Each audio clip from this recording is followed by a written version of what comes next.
one of us. And she said that within the next few months, not thousands or lakhs, but lives will be lost in crores. Crores of lives will be lost in India.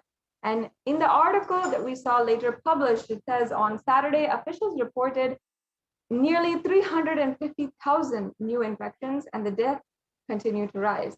At one hospital in New Delhi, the capital, doctor said 20 patients in critical care unit had died after oxygen pressure dropped. The doctors blamed the deaths on the city's acute oxygen shortage. The next slide, please. Yes, thank you.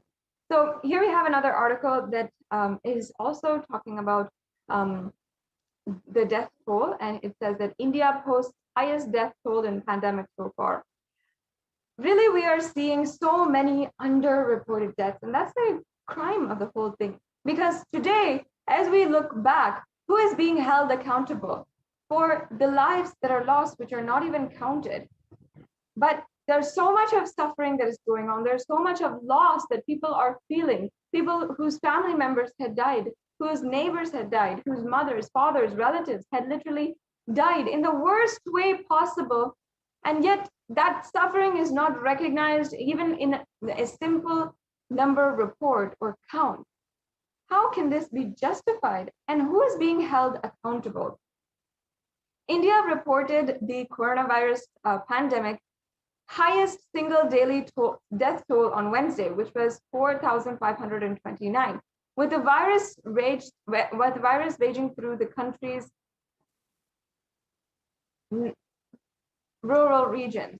The previous deadliest day for a single country was the United States, recorded in the United States in January, where 4,468 people died. Many reports believe in the number of deaths in India are even higher but underreported. And evidence has emerged across the country of large number of deaths of people dying and from COVID-19 who have been officially counted. This is actually from the New York Times, which this article is quoting. We can go on to the next slide, Mo.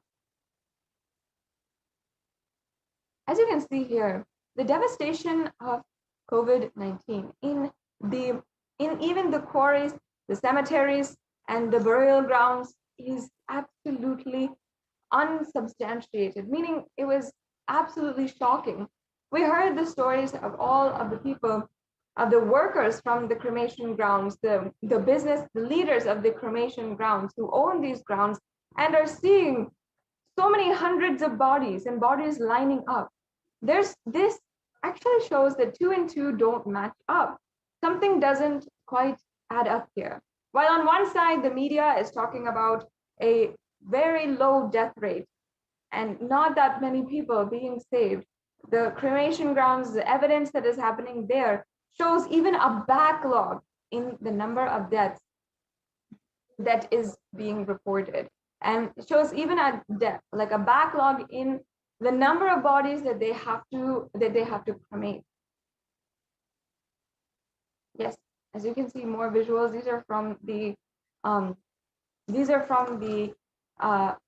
devastating cremation grounds in India. The next slide. Yes, and this was revealed by the Supreme Pontiff of Hinduism, who had revealed to us, all devotees and disciples, whoever listens to me, whom I don't need to convince. This is a personal message I'm giving to you all. Devi has very clearly revealed to me, in the Puratasi month, August and September, there's going to be the worst kind of third wave of Corona. So that's just coming up right now as we are ending July. The next slide, please. I saw in the vision dead bodies thickly floating on Ganga. Not just Ganga alone, there are 4 rivers coming from Kailasa, Ganga, Yamuna, Brahmaputra. In all those rivers, I saw dead bodies are floating. Dogs eating those dead bodies and dying because they ate Corona people. And the poor people who don't have any food, those dogs' dead bodies, and they are dying. I saw this whole cycle. I am not a constipated conspiracy theorist or positive thinking buffet. I see reality as it is, and I'm revealing it to you all as it is. And within just few months, we saw the articles and the evidence of how in India, on the riverbank of Ganga, there was so many different dead bodies. And here we have one of the articles that is showing this, where behind bodies found in riverbanks, a COVID shadow. Interviews with the next of kin, officials, eyewitnesses, and local residents in Unan and Gharipur revealed that behind bodies in long-held traditions, deep economic distress and sudden rush to lay the dead to rest. Here we are seeing how bodies are coming in scores, unclaimed, uncounted, and unidentified.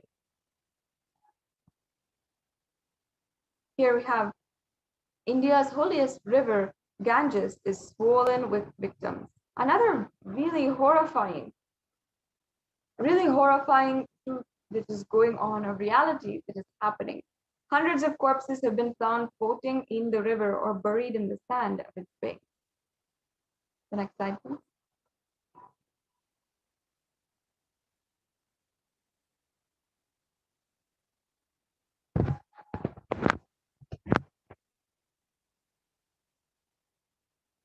Yes, we can go on to the next slide.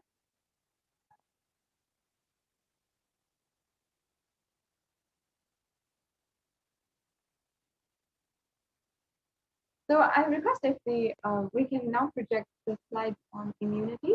So in this next segment, we'll be understanding even what Devi Parashakti recently had revealed, and we'll be understanding how she had revealed about the immunosuppression qualities and properties of COVID-19, and how after that we saw that literally scientists were recognizing that this was happening.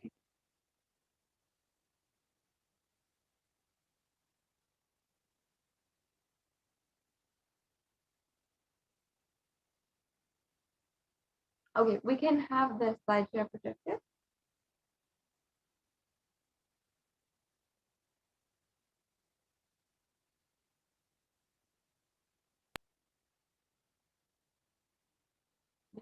So we can stay on this. The truth is that Devi Parashakti ultimately had revealed how millions and millions of people whose deaths are absolutely uncounted and nobody is being held responsible. Unfortunately, Devi Parashakti had even revealed that COVID is airborne, that people can contract the disease simply from the air. Here it says how, yes, we can go on.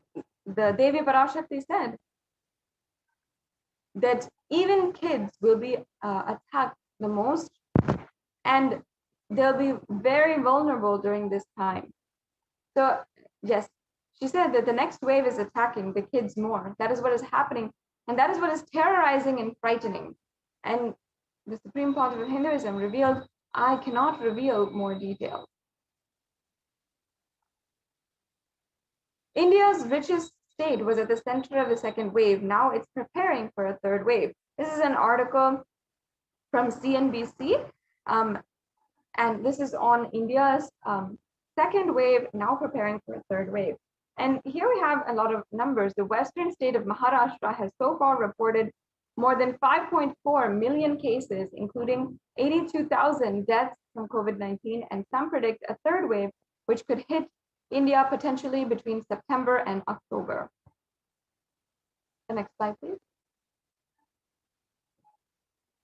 And the truth is that we have to ensure we do not lower the guards. We prepare for the inevitable third wave. And here in so many articles are also saying, even though it is being anticipated that coronavirus cases could peak in mid-June in the city, experts have been warning against lowering the guards, as they say that the third wave of COVID-19 wave looks inevitable by October end. Not only that, but experts have further said that the third wave should be deadlier than the first two waves. And Maharashtra preps the third wave as COVID, as we saw 8,000 children in one district being affected. Here we have, with more than 8,000 children catching the coronavirus in the month of May in Maharashtra's Ahmednagar, the state has started taking extra steps to minimize the effect and impact of a possible third wave of COVID-19 that may affect children more. In Maharashtra's Sangli city, a COVID-19 ward is being prepared especially for children, and currently 5 children are being treated here, and the facility is being prepared for more patients.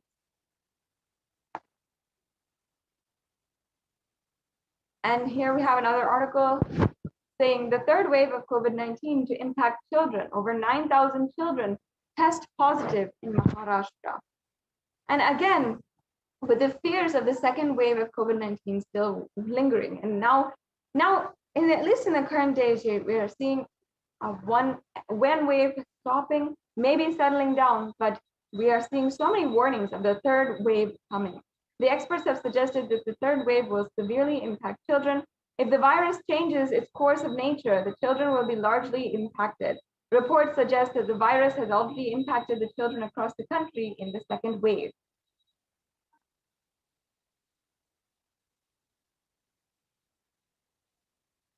Yes. So Devi Parashakti has literally given us the warning. And not only that, however, she has given us the protection. Devi Parashakti has ensured to protect all of her devotees. And the Supreme Pontiff of Hinduism has actually opened the Kailasa COVID care centers in India from Adi Kailasa Sarvagnapitam as well as 12 other Adinams in India. And this is in order to protect anyone who is seeking protection at this time. And in just a few minutes after the next segment, we will be understanding from the administrators of Adi Kailasa Sarvagnapitam themselves the updates from the Kailasa COVID Care Center in India. And also now we'll be going into the next segment of today's program. And in this next segment, we'll be understanding the offerings that you can make to Devi Parashakti. After we understood how each individual can ask a question, ask for healing blessings or anything, and then how Devi Parashakti has guided the whole humanity and given her protection, her most compassionate protection to anyone. Now, after that, Devi Parashakti has literally opened up so many different ways that we can immediately and instantly attain oneness in our lives. Now, I request if the offering slides can be projected, offerings to Devi Parashakti. So yes, while we get that sorted out,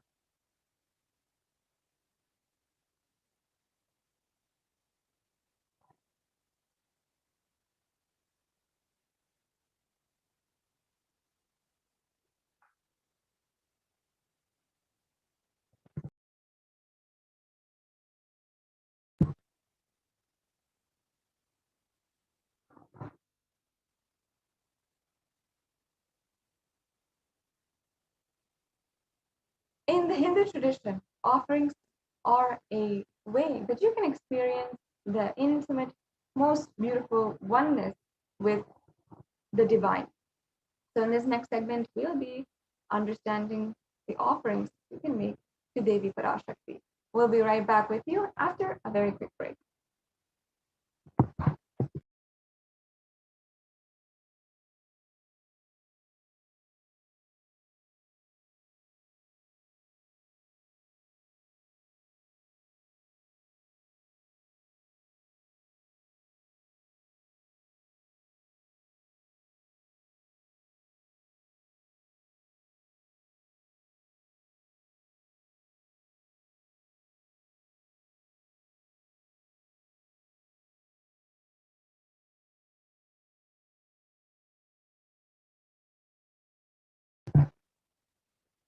Yes, completing with all the viewers for that technical difficulty. Now, let us enter into this next segment in today's program, the offerings that you can make to Devi Parashakti. Now, in the Hindu tradition, Whether it is our birthdays, our anniversaries, our marriages, or if we're starting school for the first time, or if we're starting a business for the first time, whatever it is, we always are conducting or inviting the divine presence of the of God and goddesses, our Ishtadevata, our favorite deities, into our lives. We request for their guidance. We give gratitude for the amount of guidance they have given so far in our lives and helped us, protected us, helped us every single step of the way. And we have also then we also ask and request, humbly pray for guidance in the rest of our lives, in the next step, or the new adventure, the new venture that we are taking up. That's one of the beautiful things about Sanatana Hindu Dharma, that it is like literally practicing the presence of God in your life. And that is what the Supreme Pontiff of Hinduism is reviving as the science of enlightenment. Now, through the ritualistic sevas that you can offer today, you can literally invite the divine into your life in a more intense, more immediate way, where literally they just start manifesting whatever you want, however you want it. Now, let's just understand the significance of offering. Offering is a giving of a divine gift, pure love, devotion, and oneness, and it consists of two parts. One is giving, and the second is accepting. Only when the divine accepts what one offers, the offerings become complete. Offering is not made out of fear or out of greed. When an avatar lands, the offerings are purely a part of the grand lila played out for the purpose of enlightenment.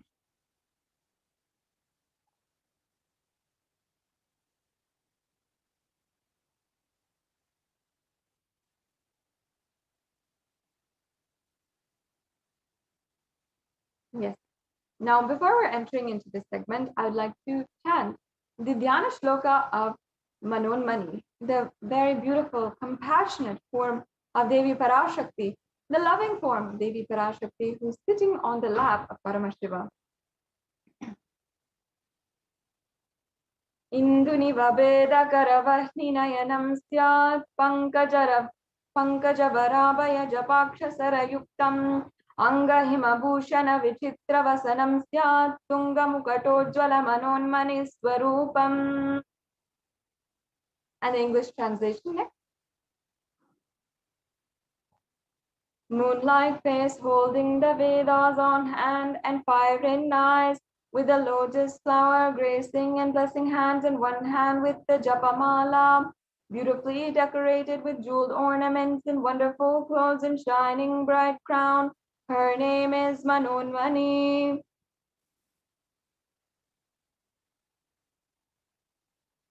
Yes, and the next Dhyana Shloka.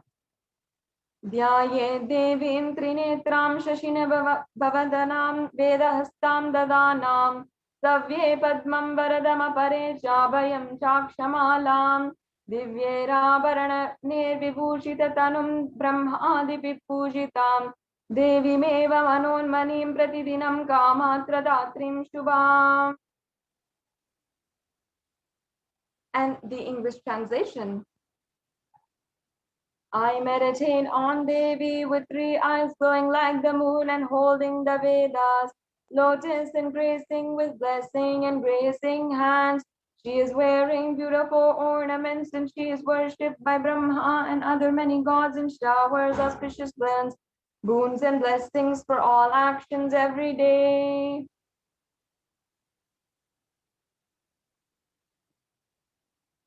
Now, having invited the beautiful, graceful presence of Devi Parashakti here today, now we can enter into the next segment, enter into understanding the different offerings that we are making available today. Today we have so many exquisite, exciting offerings that you can make with so much of beautiful, sacred sentiment. In this day and age, as we have so many different kinds of sentiment, whether it's suffering or we have happiness and bliss, or we have the sentiments of feelings towards one another, There is nothing compared to the sacred sentiments, the powerful cognitions which help you manifest power in your life, help you go beyond even the limitations that you would never have even thought of, all kinds of impossibilities, and live a life of absolute possibility. The Vedic tradition provides the science of exactly doing this. And the science of rituals is a carefully crafted, beautifully delivered practice, literally living this science of enlightenment, living the science of practicing the presence of God. And one of the fundamentals, now what we're doing is first would like to create the foundation so we can understand why we are doing these offerings and what is actually needed in these offerings and how they can actually manifest what you want in your life. Now, in the significance of the divine element gold, this is a part of the fundamentals that we have to understand before we go into the rest of the offerings that are made. Now, in the Atharva Veda is one of the four of the Chatur Vedas, and one of the four Vedas that are actually one of the primordial scripts that is known to humankind. The Rig Veda has actually the oldest reference that is surviving today is at least more than 1,000 years old, making it the oldest scripture which is known to humankind. So the Chatur Veda are extremely old and significant scriptures that guide us to the life that we started out with, the life of the original Hindu civilization. In one of these Vedas, the Atharva Veda, lies the significance of the element of gold. Now, I'll just be reading out the translation for us today. It says that triply born by birth is this gold. From the atoms of Agni is one, it becomes dearest to Agni. One fell away from the Soma when it was hurt. One they call the seed of virtuous and powerful Apaha, the watery molecules. Who sees the vibration of gold has the power to infuse sattva energy and positive thought currents. And one they call the seed of virtuous and powerful Apaha, let that triple gold be for your long life. Now, many of us already understand that gold has a lot of value in our society. We know this because the economy just supports this as a fact. But there's something more than what society has told us thus far. Gold actually has super powers, literally super conscious powers, where beyond what we know with the economic currency or any value that we add to it, there's so much more than what is happening, or the gold itself as we know. Gold is a divine element. It purifies anything it touches, and it is an element of spiritual significance and great spiritual power of healing and enlightening. The vibration of gold has the power to infuse sattva energy and positive thought currents in anyone who wears and anyone who sees or operates in its vicinity.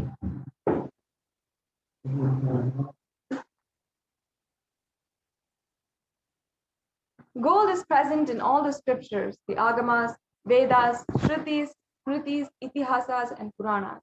In all Hindu scriptures, it is abundantly displayed that gold is the most auspicious and purest metal which purifies our being. In the Hindu civilization, everything was built in gold, exchanged in gold, and ritual feasts were offered in gold bricks. When one was to be saved from life-threatening illnesses, gold was offered as a ritual fee. Gold was in abundance and used for weighing equivalent amounts of commodities, including cows. And kingdoms were built with huge doors of gold. The streets would have huge columns and huge archways made of gold, and horses and cows were dressed in gold. Now, if you see, all the living beings lived in coexistence, in beautiful, blissful coexistence in the Hindu civilization. And each one was dressed and adorned in gold because we saw the beautiful potential of gold in Sanatana Hindu Dharma.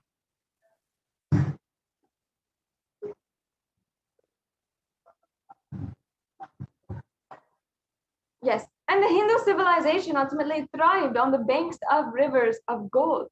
In the Rig Veda, the Indus River was called the Hiranyamaya, and in the Atharva Veda,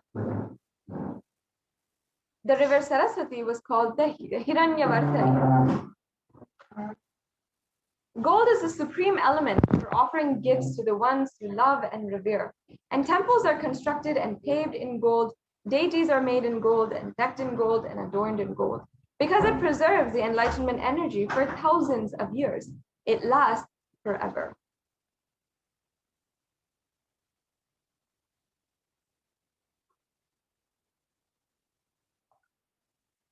Now let us enter into the array of offerings that we have. Exquisite, beautiful offerings that each and every one of you can offer today. Once again, this is a beautiful process of experiencing immediate results, experiencing immediate oneness in your life and beautiful connection with the divine. Especially now that we're in the presence of the divine and we're connecting directly to the Nijavatar, the Supreme Pontiff of Hinduism, who is manifesting all these beautiful deities and energies, cosmic energies in our lives. It is ultimately the most powerful time to be able to connect to the divine cosmic being.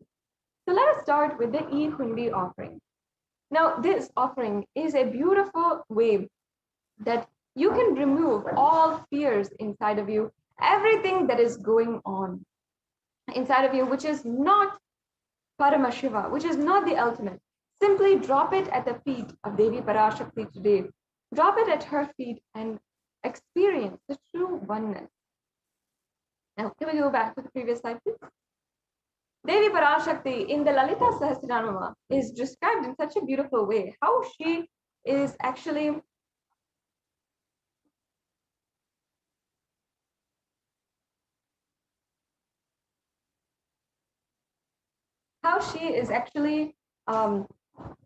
going through and how she literally accepts all the fears, all of the karma that you are dropping at her feet. She removes that and just makes it disappear. Amazing way, amazing, beautiful sacred sentiment. Everything that we feel is a burden, everything that we feel as karma, everything that we feel as pain inside of us, we just drop it.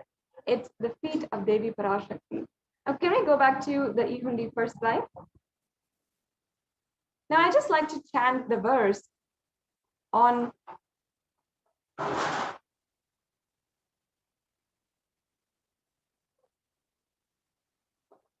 yes, I just like to chant this verse. Bhakti Priya, Bhakti Gamya, Bhakti Vashya Payapaha, Shambhavi Sharadaradhya, Sharvani Sharmadayini. Devi is fond of true devotion and she is the remover of all fears. The next slide, please.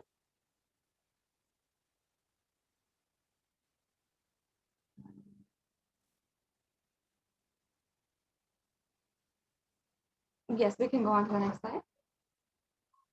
So yes, and Devi is very much known to be worshipped more so in autumn. Now, this does not mean the yearly autumn or the seasonal autumn that we ourselves experience, like fall when all of the leaves fall off the trees. That's not what we're talking about here. In autumn of our lives in general, that's when our thoughts are turning more and more inward. That's when we are experiencing more and more introspection in our lives and trying to answer the existential questions that really pain us and pull us into so much of inner speculation. The role of the divine at this time is absolutely known and understood clearly. That is when the need for the worship of Devi becomes so much stronger. Now, you can offer this Ihundi offering for any amount of money, and it's such a simple offering that you can do. And you can do right away. You can do through the YouTube super chat, or you can do through the registration forms. If you have a couple of questions on these and how to pay and how to make the donation that you'd like to make today, then you can you can just wait until this end of this segment, and we'll be proceeding further with how to exactly make these things. Yes, we can go on to the next slide.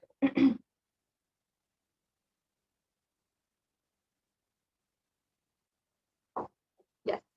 So the next offering that we have available for each and every one of you to make today is the Sankalpa chanting. In Sanatana Hindu Dharma, the Sankalpa is a Vedic chant which has such deep significance. In fact, it invokes all the energies, all the good energies of love, bliss, all the auspicious qualities inside of you. It requests the divine to remove all the different inauspicious qualities and help us transcend each and every one of those, including fears, greed, everything that might be stopping us. We request in this prayer to remove that and help us during this time, and help bless us for the ultimate prayers. Now, in the Devi Mahatmyam, chapter 12, verse 34, the verse for this beautiful chant, there I'll just be chanting the English translation. The goddess enchants this universe, and she herself gives birth to this universe. That goddess, being prayed without interest in anything, gives the knowledge that leads to salvation and gives wealth in the materialistic sense. Once again, this is from the Devi Mahatmyam, chapter 12, verse 34.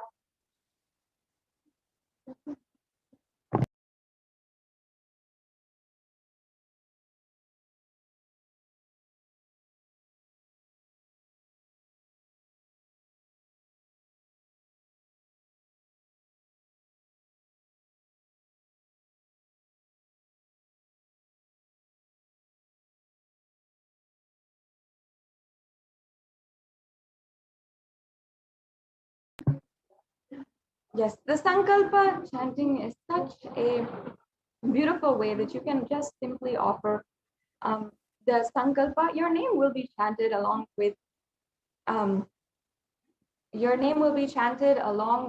the Sankalpa, and it will be offered in your name to the divine.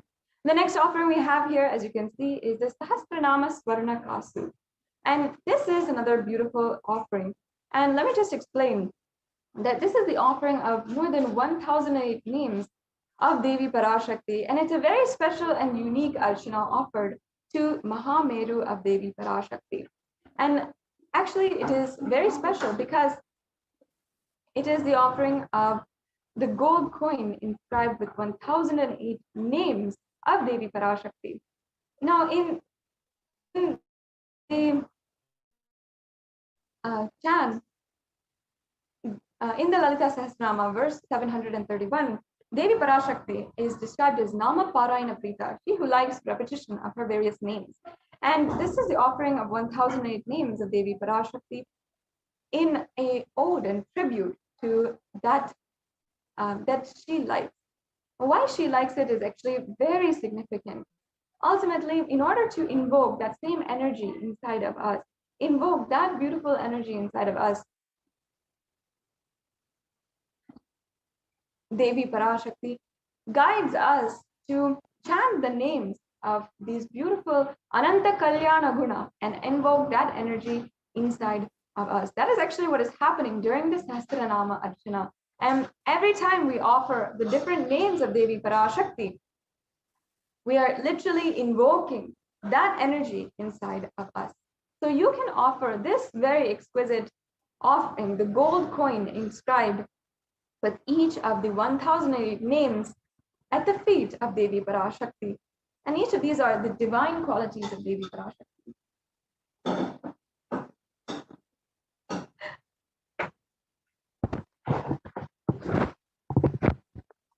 Yes, the next offering is the Mukta Anguti. Now, many of you, I'm sure you would relate. If you know that your mother really likes pearls, then of course, when it comes around to her birthday, or when you want to please her, when you feel like you want to express your gratitude to your mother, like on Mother's Day, you will obviously go out and get a gift of pearls, a pearl set or a pearl necklace or a pearl earrings, pearl bracelet, because you know that she likes it, and that's the only reason why you want to give it to her. In the same way, we know that Devi Parashakti is adorned with pearls. And actually, she has, even if she doesn't express it or doesn't tell you specifically, she has the beautiful adoration of pearls. Devi Meenakshi is actually described in the Meenakshi Pancharatnam, and I'll just be chanting that verse, as being adorned with garlands of pearls. So I'll just be chanting that verse, and then we'll understand the significance of this offering. Muktaharanala kiritaruchiram purnendu bhakta prabham shinjannu purikinkini manidharam padma prabhavasuram sarvabhita palapradam girisutam vani rama sevitam meenakshi pranatosmi santatamaham karunyavaram nidhim. The English translation. I bow down to the goddess Meenakshi, whose crown has garlands of pearls and paste shining like a full moon, who wears anklets that are studded with gemstones and has small bells, who is shining like the splendor of a lotus, who grants all wishes, the daughter of the mountain, who is worshipped by goddess Vani and Rama. I remain ever bowing to the goddess Meenakshi, the ocean of compassion. This is a beautiful invocation of Devi Meenakshi, where she is literally described here as whose crown has garlands of pearls. Devi Meenakshi is the incarnation of Devi Parashakti, who came down and has literally manifested all of the different beautiful items and all of even Kailasa she manifested on planet Earth. In fact, Devi Parashakti, as she manifested, is the form of Devi Meenakshi. She had literally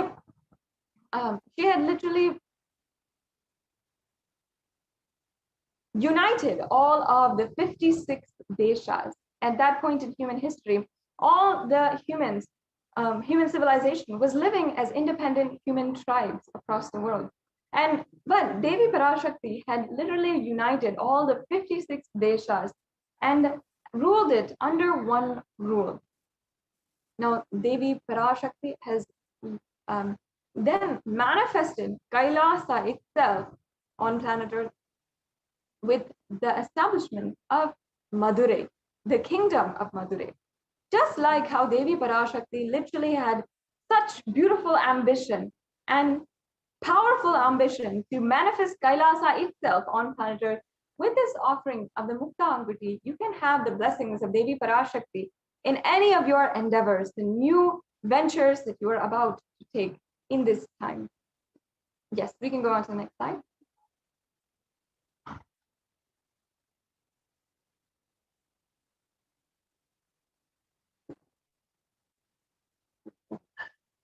Yes, we can go on now.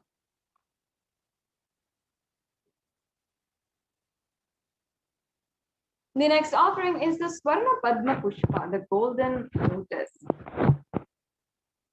Now, in the Kamikagama, the verse is described as all the kalashas that should be worn around with suitable thread and covered with new cloth. They should be adorned with lotus flower made of gold. Now, this actually shows us the significance of the Swarna Padma Pushpa. The next slide, please.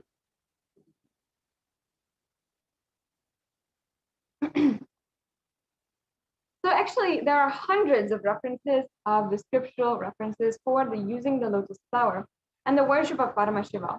Almost everything in the worship of the ultimate involves a consecration of deities, of worship, or meditating on, or the mudras and asanas that are used during the worship and involves the lotus flower, the lotus leaf, the lotus pericarp, and the lotus petals. So actually, the lotus is actually considered a divine flower. It is literally seen as a divine flower. That is why it's used so much, and it is associated so much in all of the Vedic scriptures, the Vedic arts, and everything. In fact, of course, you've seen in the Vedic tradition and culture, the lotus is in so many different ways. It is it is used and referred upon in so many different scriptures. And you can see in Vedic arts as well. If you see any of the dresses or any of the arts, the paintings, the beautiful paintings, or even the architecture, lotus is in fact probably used the most. So why it is considered a divine flower? Because of its beautiful context. In even the most adverse situations, even in muddy waters, in polluted waters, even in just a little bit, just a few inches of water, the lotus blooms and it has divine radiance and resilience despite of its environment. That is the beauty of a lotus, that no matter where it is growing, no matter if it is in the pond or in the polluted waters, it still blooms and it still has that elegance, that grace, that beauty. That is why the lotus is associated with Devi Parashakti herself, because even in the midst of wars, even in the midst of, even from the earth, from the mud, Devi Parashakti can be born. There are hundreds of descriptions just like this. Even in so much of war and so much of suffering, Devi Parashakti can manifest, and she will not just manifest, she will be the most elegant, most radiant, most resilient being who is manifested. Now, the Shakti of Paramashiva is also called the lotus. The base of the Paramashiva linga is also the lotus. And even the disciple who is about to bloom is also considered as a lotus. So you can offer this beautiful Swarna Padma Pushpa in order to have the blessings from Devi Parashakti to ultimately radiate that space, radiate the state, space, powers, and being of Devi in your inner space amidst any and every adverse situation in your life.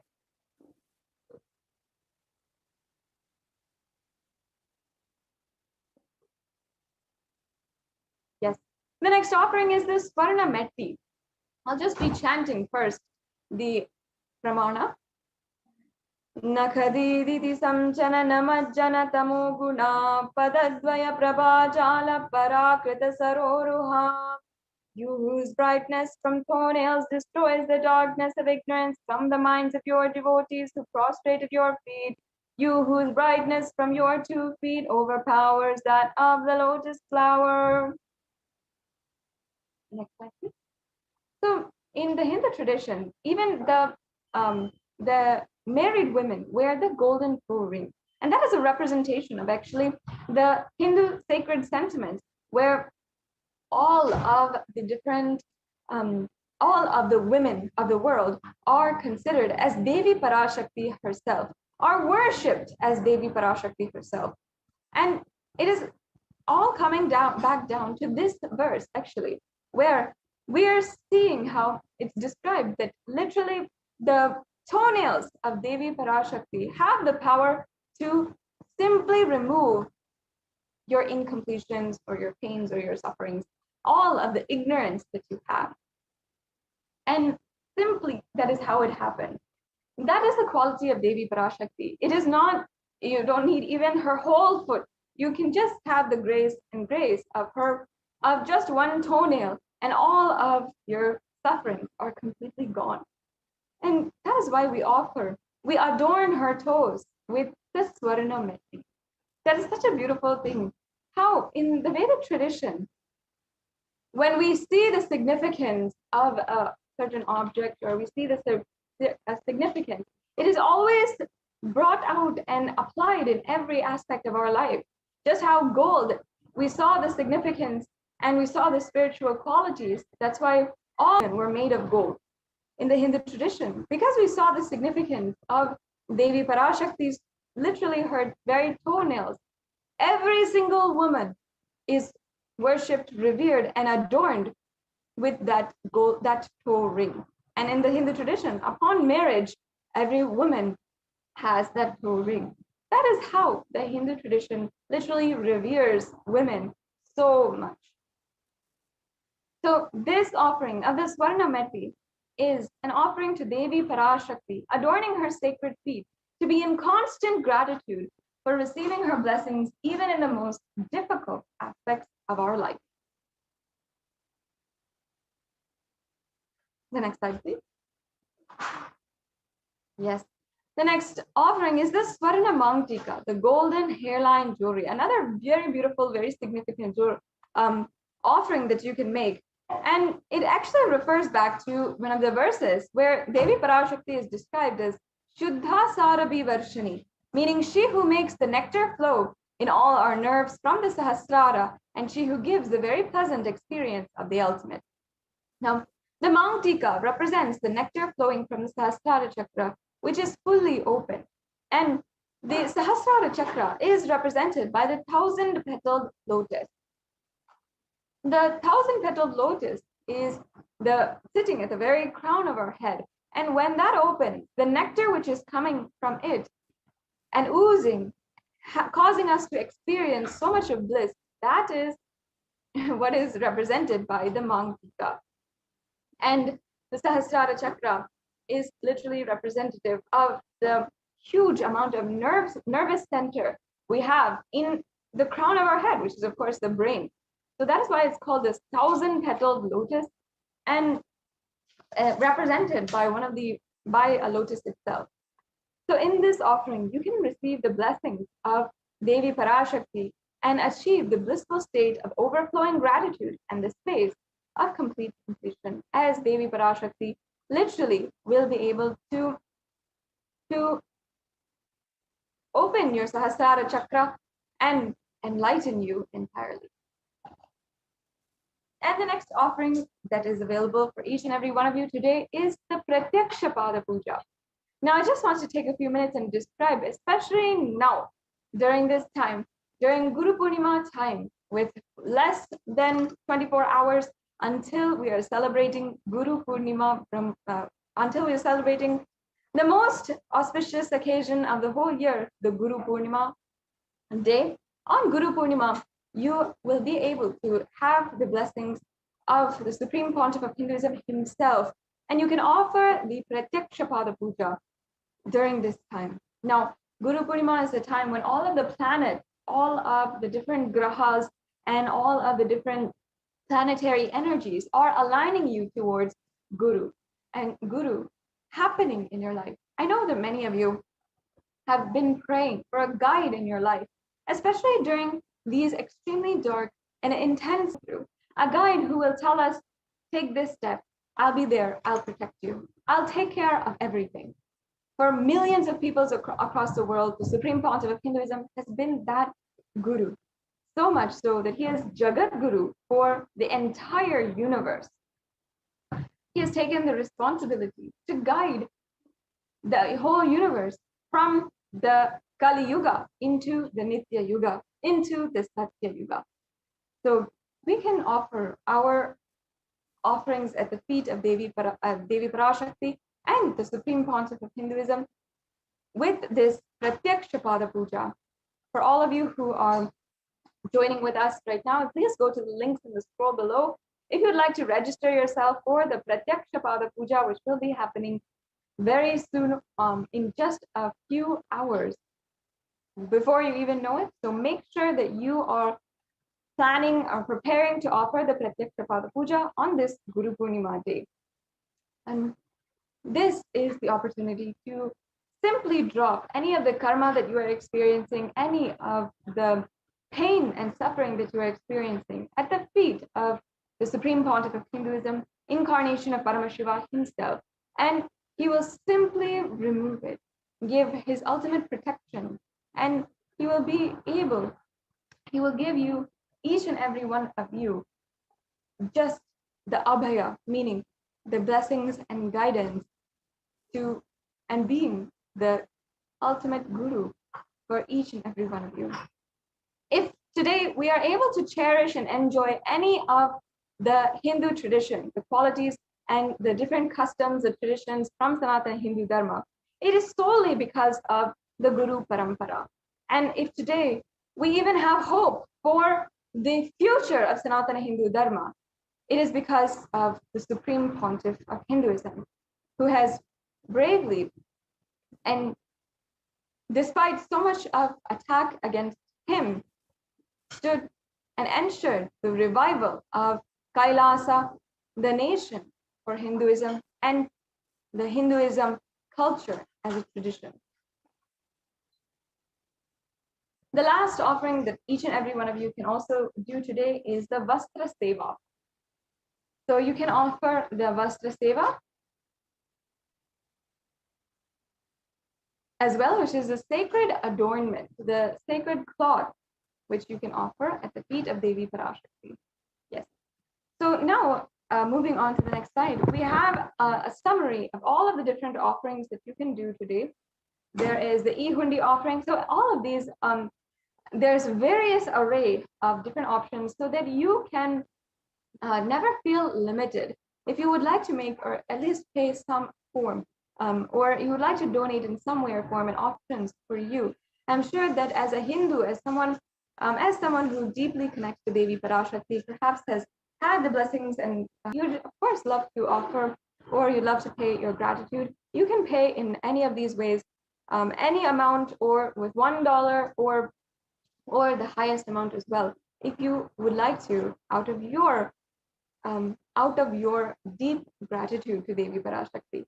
So we have the e-hundi offering, the Sankalpa chanting, the Devi Sahasranam Akasu, the Mukta Anguti, the Swarna Padma Pushpa, the Swarna Metti, the Swarna Mangtika, the Pratyaksha Pada Puja, and the Vastra Seva. So these are the array of different offerings that we have. You can select anything that you would like to offer at any option as well. The next slide, please.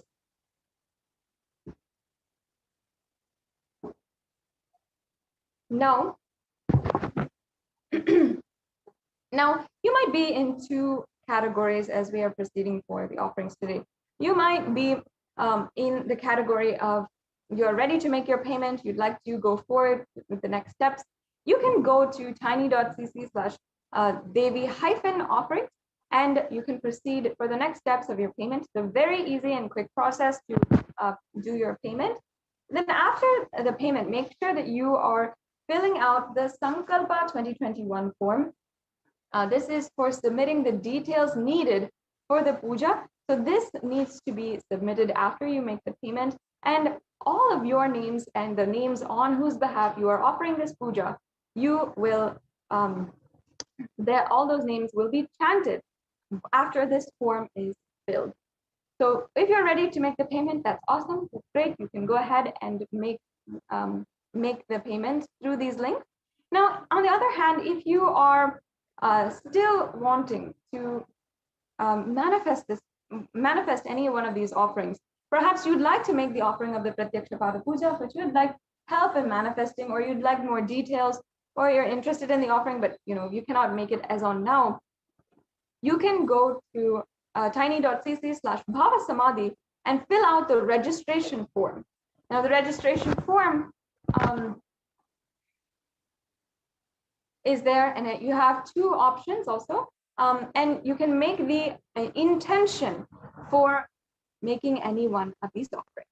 So I would request if the tiny.cc/Devi-offerings link can be projected now. If we can go to that link.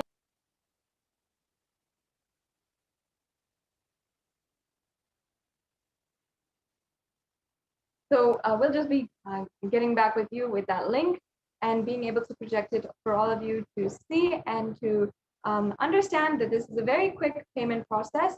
You'll be able to simply be able to have any of those payments be fulfilled. So we'll be right back with you to show you the payment process and everything after a very quick break.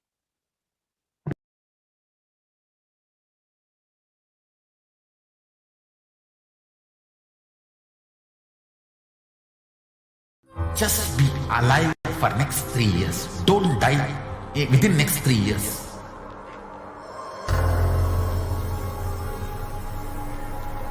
Just don't die within next 3 years. Be alive. Somehow be alive. I'm working sincerely. I will reach you somehow. somehow I will reach you. It's my commitment to humanity.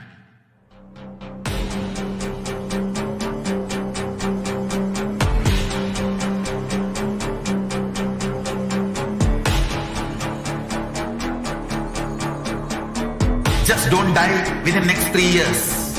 I will reach you wherever you are, whichever corner of the world you may be. I will reach you with enlightenment. You manifesting the space, state, powers, being Paramashivoham. It is possible, and it is possible for you.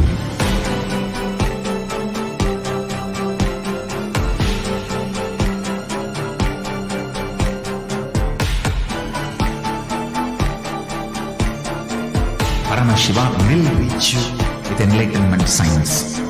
I know he is going to do the job. Just be alive for next 3 years. Nothing else. What I mean by the word e-Kailasa, listen intensely. Enlightenment ecosystem, literally enlightenment itself, in your own home, wherever you are. If you cannot come to Kailasa, it's okay. Kailasa can come to you.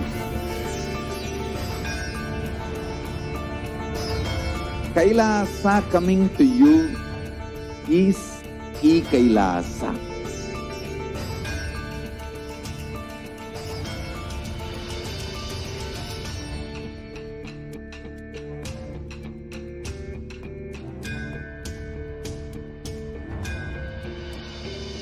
I will revive Hinduism.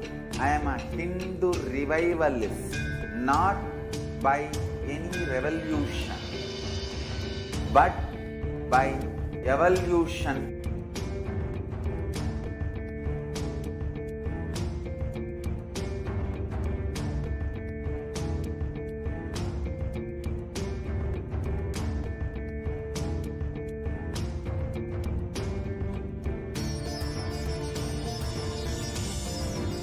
And setting model community.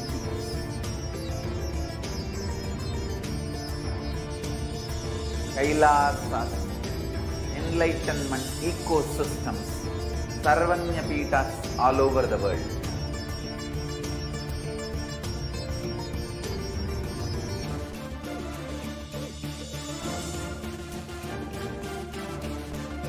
All powerful cognition, knowledge, only when you live, power manifestation and possibilities manifestation happens. It's a fundamental truth.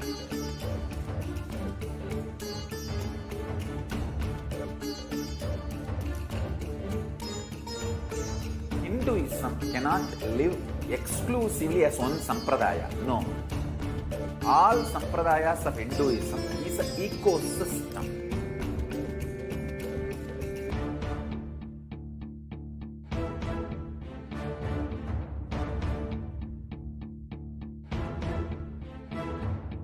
So don't keep quiet thinking that if one sampradaya is attacked, only that sampradaya is going to be affected.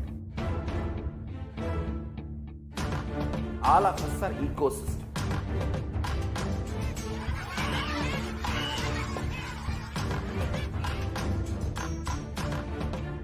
I invite all of you to get involved and enjoy Hinduism by the principle of Dharmo Rakshati Rakshitaha. When you protect Dharma, Dharma protects you. We will make the whole planet flourish spiritually. The spiritual prosperity will happen to the whole planet. We all have to coexist together.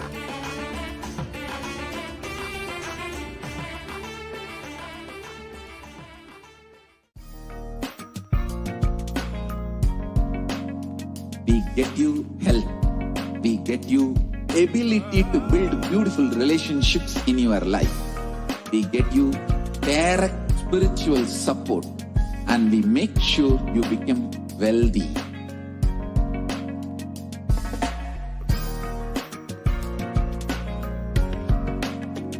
We won't stop giving you just good life. We will literally not stop till you live enlightened life. Manifesting the state of Paramashiva, space of Paramashiva, powers of Paramashiva, being of Paramashiva.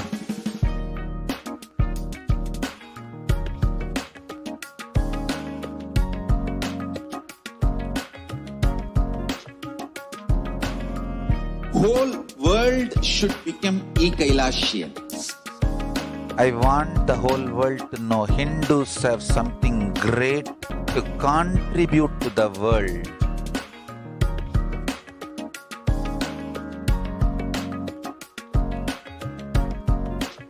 We have something great to contribute to the world. Let us do that.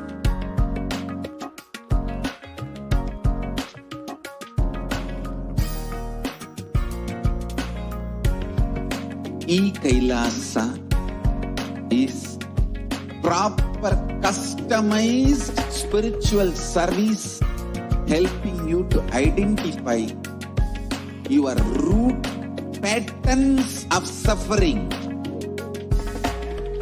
We have perfected the science of helping every individual from every cultural, religious, nationality background.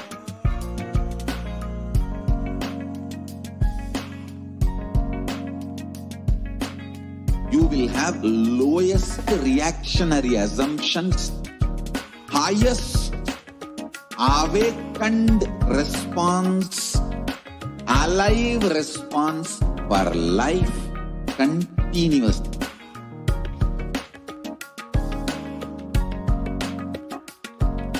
E-Kailasa is enlightenment ecosystem, literally enlightenment itself in your own home, wherever you are.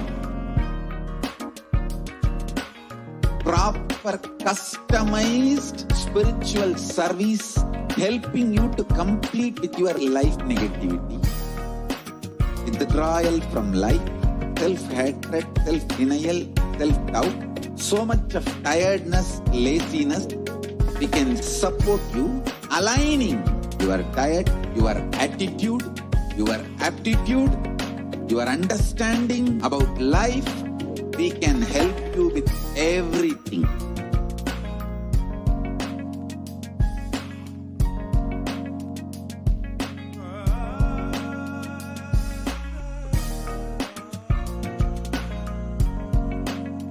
If you are interested in enlightenment, we will immediately bring this to you. If you are not interested, we will explain the whole science, inspire you and make you interested in enlightenment time. We need to cater this enlightenment science to the whole world wherever they are, because enlightenment is the birthright of all human beings. Kailasa is responsible to provide that to all human beings.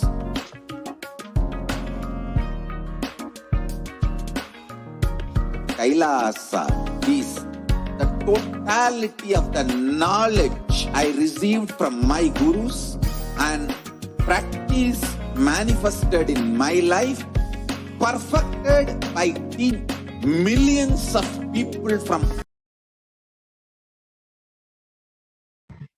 Yes, welcome back to all of the viewers. Before we are entering into the next segment of today's program, we'll just understand what we can do, how we can, perhaps if we're having a question, either during the live Devi Bhava Samadhi Darshan or during the live Nithyananda Satsang, you can ask a question, you can interact perhaps and personally have your question or your request, your prayer to Devi Parashakti be granted today. So let us enter into the first slide. We can go on to the next slide.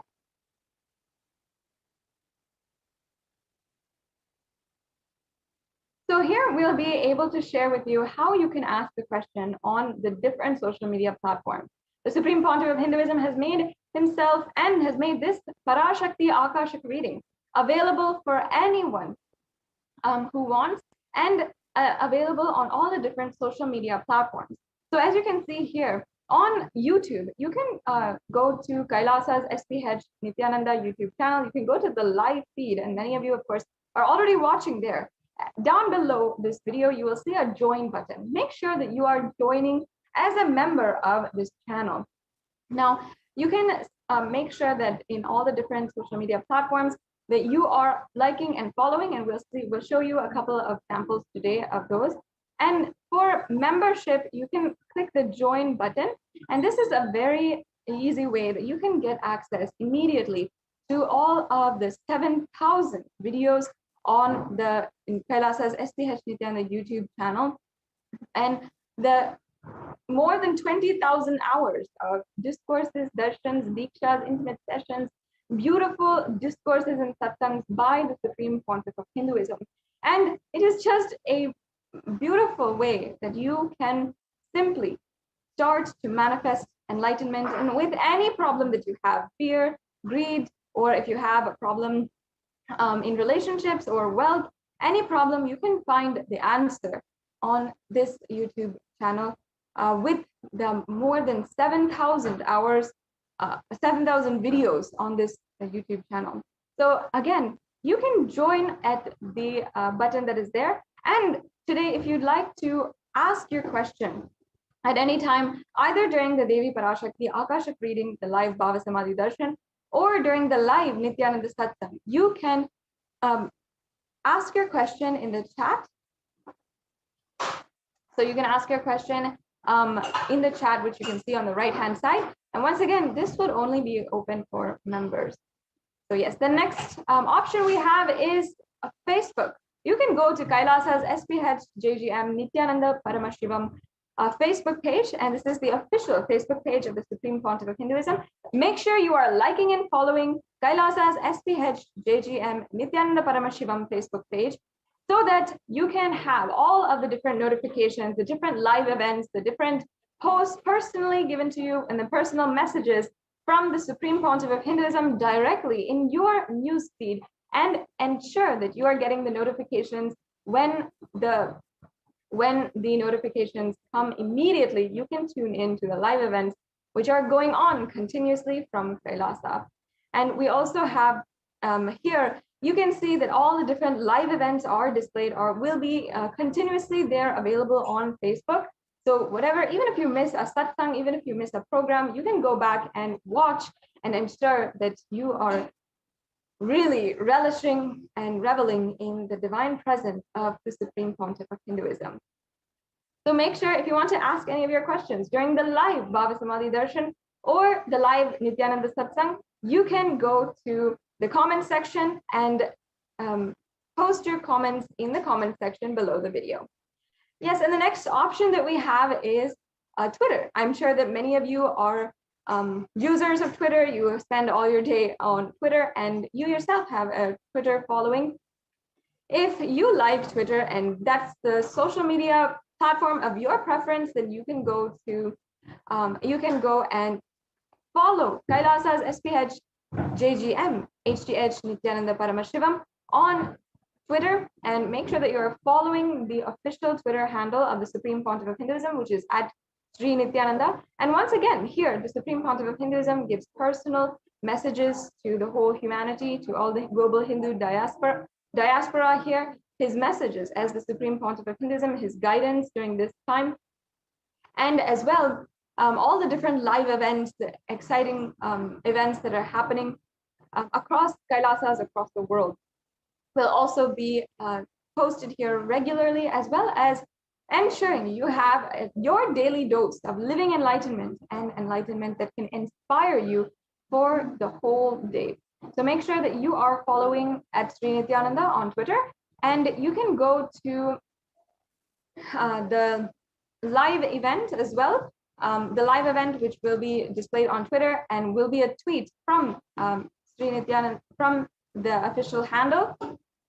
And then you can ask your questions as a reply to that tweet. So use tag at Sri Nithyananda and use the hashtag ask the avatar and tweet in the reply section of that tweet in order to make sure that do your best and make sure that your question is seen by the Supreme Pontiff during the live satsang. We also have a next platform here, which is Instagram. Now, Instagram is, of course, a very popular platform that I'm sure many of you spend so much of your time on, and the Supreme Pontiff of Hinduism itself is available through Instagram with all the different posts, the different ideas and things from the from Kailasa directly to you and to your Instagram feed. You can follow at Sri Nithyananda on Instagram. That's the official handle of the Supreme Pontiff of Hinduism on Instagram. You can go ahead and go there and make sure that you are tuned in and following Kailasa on Instagram.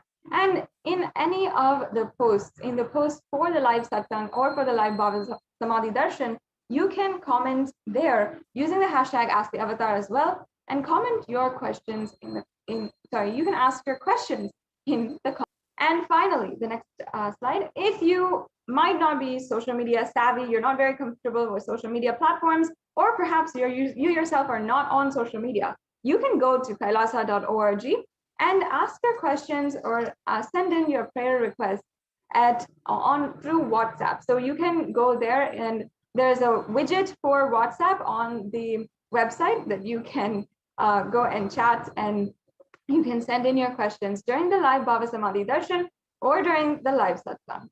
So that's another option for you as well. And also on the live chat as well, you can ask your questions and send in your prayer requests to Devi Parashakti during the live Bhava Samadhi Darshan or to the Supreme Pontiff of Hinduism. So yes, let's all enrich humanity with more than 1 billion users on the internet at a time for more than 4 to 5 hours a day.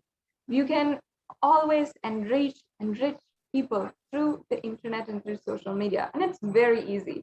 So ensure that you are also sharing on all these various platforms for the Nithyananda Satsang, for the live Bhava Samadhi Darshans, as well for Guru Purnima, which is happening in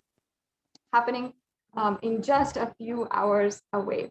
So with this, we'll now be moving on to the next segment in today's program, the temple.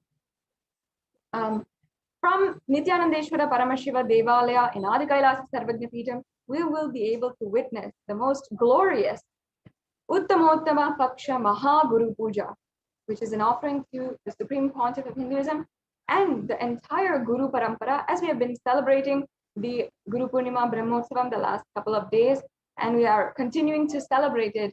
We celebrate through the form of grand rituals, which we will now be able to witness and be able to have the darshan of through this social media platform right now. So make sure that you are sharing and inviting all of your friends, and we'll be right back with you after a short break.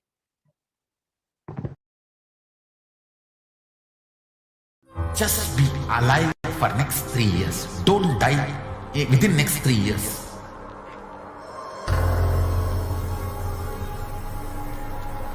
Just don't die within next 3 years. Be alive. Somehow be alive. I'm working sincerely.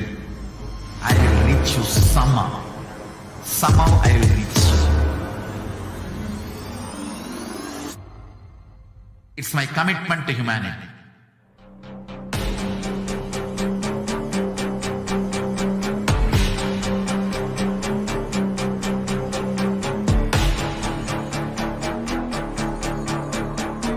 Just don't die within next 3 years.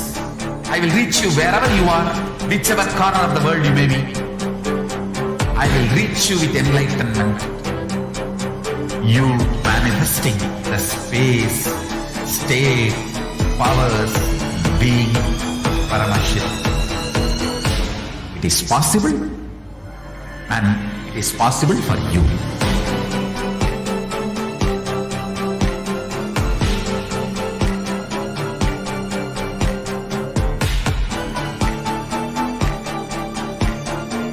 Paramashiva will reach you with enlightenment science.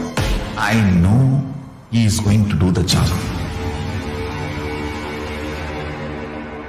Just be alive for next 3 years. Nothing else. What I mean by the word e-Kailasa, listen intensely. Enlightenment ecosystem, literally enlightenment itself, in your own home, wherever. If you cannot come to Kailasa, it's okay. Kailasa can come to you. Kailasa coming to you is e-Kailasa.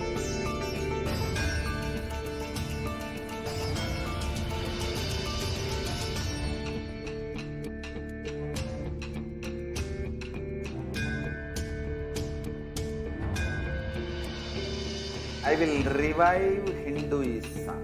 I am a Hindu revivalist, not by any revolution, but by evolution.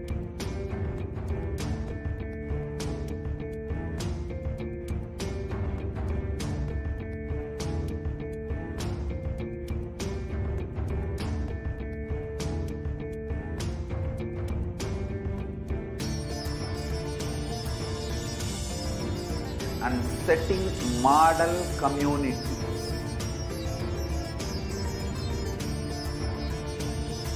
Kailasas, enlightenment ecosystems, Sarvanya Pitas all over the world.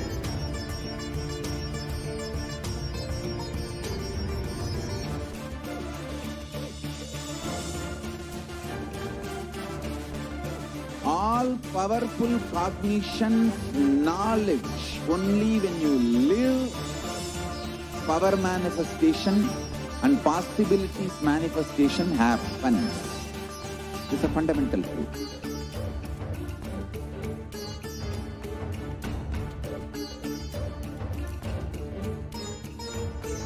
Hinduism cannot live exclusively as one sampradaya. No.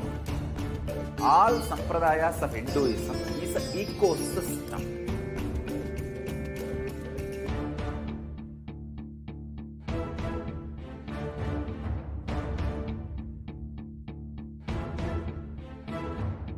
So don't keep quiet thinking that if one sampradaya is attacked, only that sampradaya is going to be affected.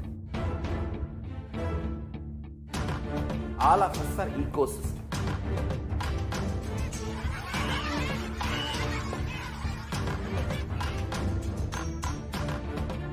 I invite all of you to get involved and enjoy Hinduism by the principle of Dharmo Rakshati Rakshitaha. When you protect Dharma, Dharma protects you. We will make the whole planet flourish spiritually. The spiritual prosperity will happen to the whole planet. We all have to coexist together.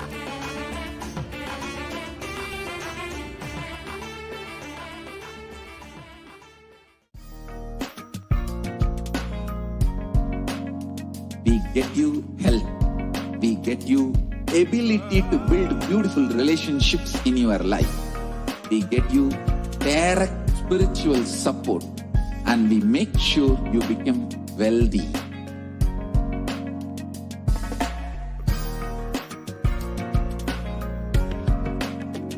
We won't stop giving you just good life. We will literally not stop till you live enlightened life.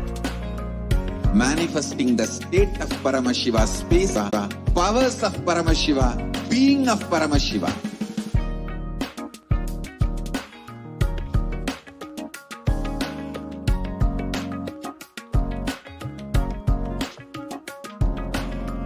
Whole world should become e-Kailasians. I want the whole world to know Hindus have something great to contribute to the world.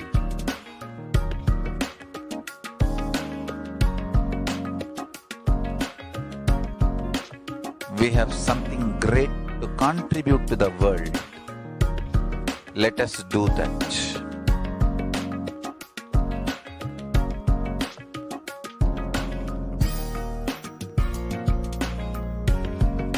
E-Kailasa is proper customized spiritual service helping you to identify your root patterns of suffering. We have perfected the science of helping every individual from every cultural, religious, nationality background.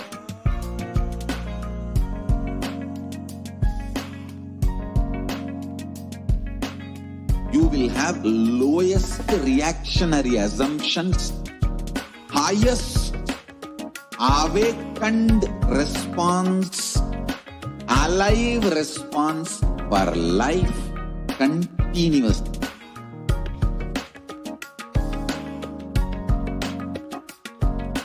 E-Kailasa is enlightenment ecosystem, literally enlightenment itself in your own home, wherever you are.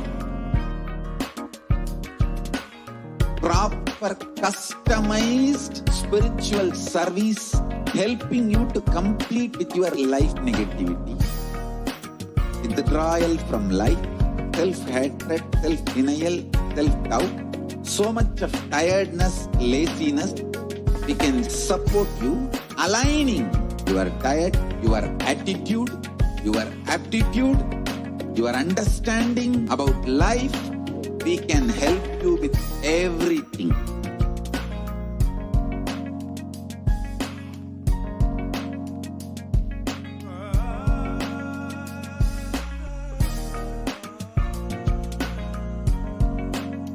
If you are interested in enlightenment, we will immediately bring this to you. If you are not interested, we will explain the whole science, inspire you and make you interested in enlightenment science. We need to cater this enlightenment science to the whole world wherever they are, because enlightenment is the birthright of all human beings. Kailasa is responsible to provide that to all human beings.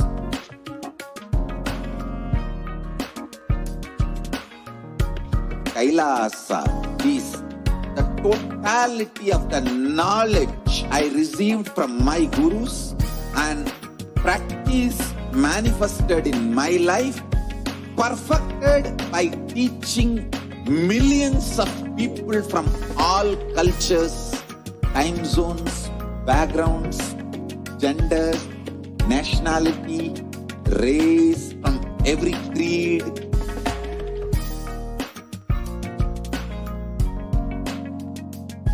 So this absolutely perfected knowledge available to you, served to you in your home without even you moving out of your couch, free of cost.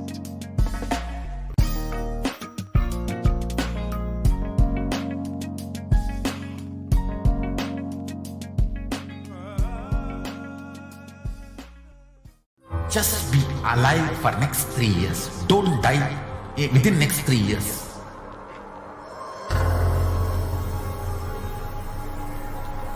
Just don't die within next 3 years. Be alive. Somehow be alive. I'm working sincerely. I will reach you somehow. Somehow I will reach you. It's my commitment to humanity.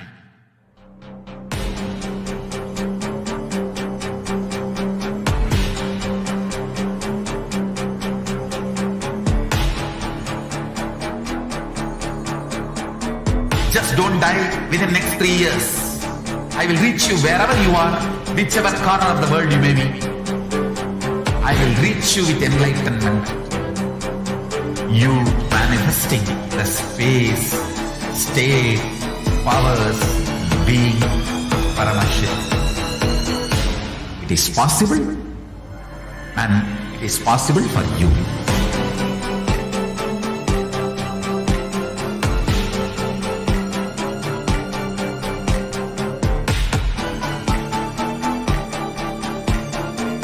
Paramashiva will reach you with enlightenment signs. I know he is going to do the job. Just be alive for next 3 years. Nothing else. What I mean by the word e-Kailasa, listen intensely. Enlightenment ecosystem, literally enlightenment itself, in your own home, wherever you are. If you cannot come to Kailasa, it's okay. Kailasa can come to you. Kailasa coming to you is e-Kailasa.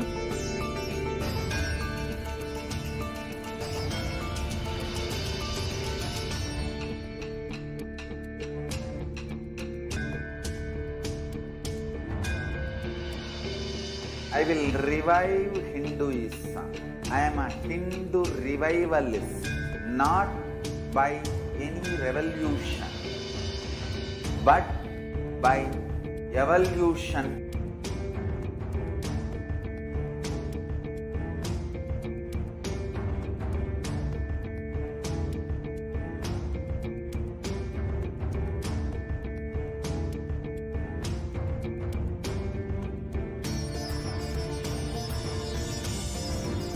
And setting model communities.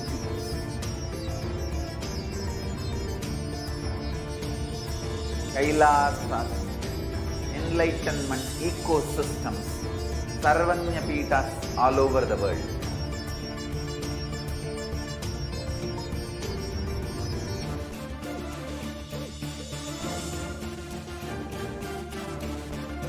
All powerful cognition, knowledge, only when you live, power manifestation and possibilities manifestation happens. It's a fundamental truth.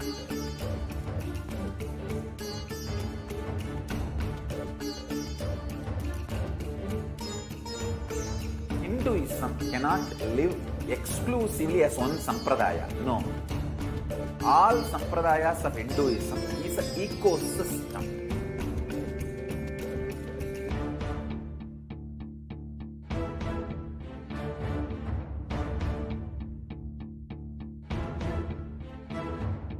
So don't keep quiet thinking that if one sampradaya is attacked, only that sampradaya is going to be affected.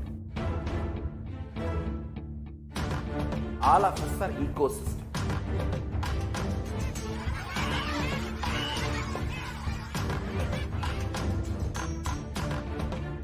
I invite all of you to get involved and enjoy Hinduism by the principle of Dharmo Rakshati Rakshitaha. When you protect Dharma, Dharma protects you.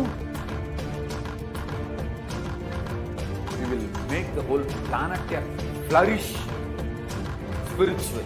The spiritual prosperity will happen to the whole planet. We all have to coexist together.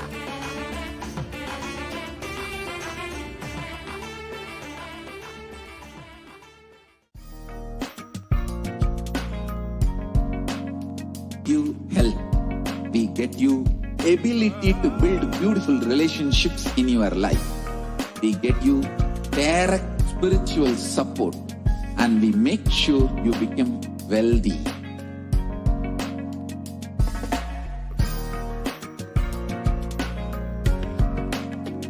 We won't stop giving you just good life. We will literally not stop till you live enlightened life. Manifesting the state of Paramashiva, space of Paramashiva, powers of Paramashiva, being of Paramashiva.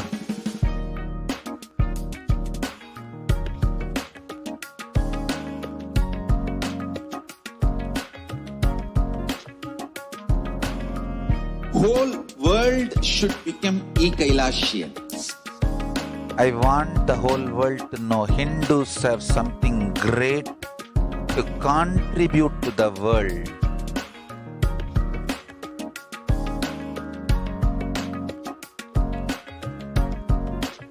We have something great to contribute to the world. Let us do that.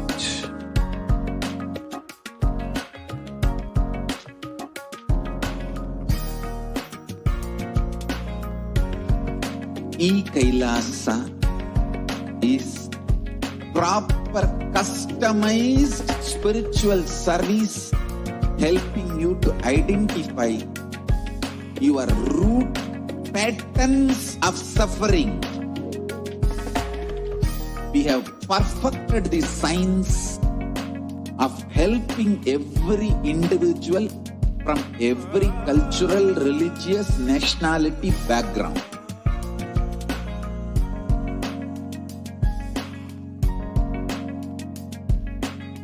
You will have lowest reactionary assumptions, highest awakened response, alive response for life continuously.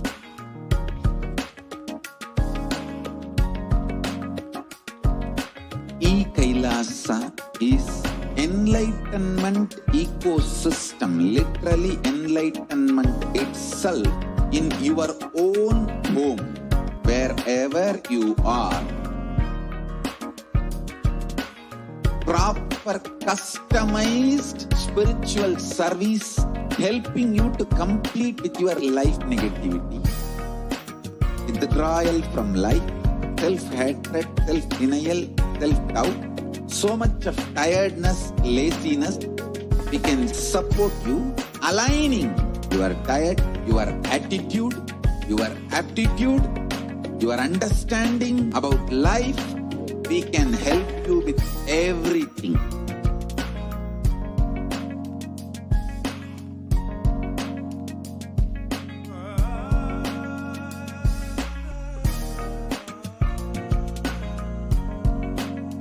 If you are interested in enlightenment, we will immediately bring this to you.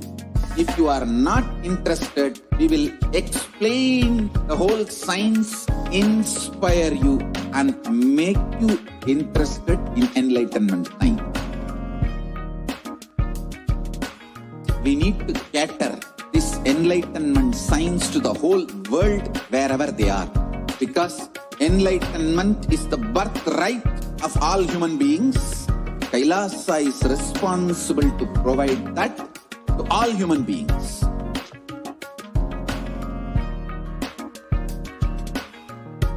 Kailasa is the totality of the knowledge I received from my gurus and practice manifested in my life, perfected by teaching millions of people from all cultures, time zones, backgrounds, genders, nationality, race, from every creed.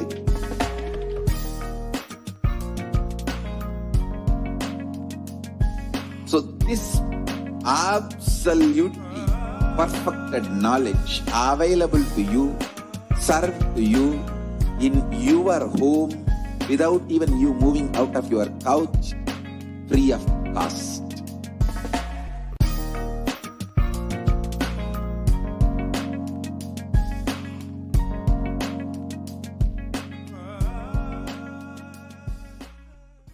Just be alive for next 3 years. Don't die within next 3 years.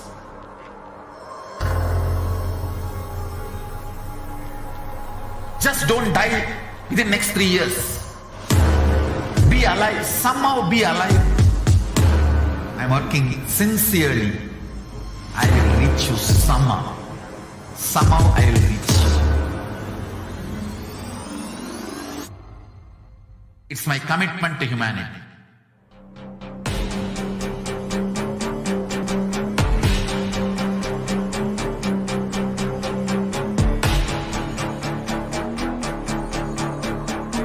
Just Just don't die within the next 3 years. I will reach you wherever you are, whichever corner of the world you may be. I will reach you with enlightenment. You manifesting the space, state, powers, being Paramashivoham. It is possible, and it is possible for you.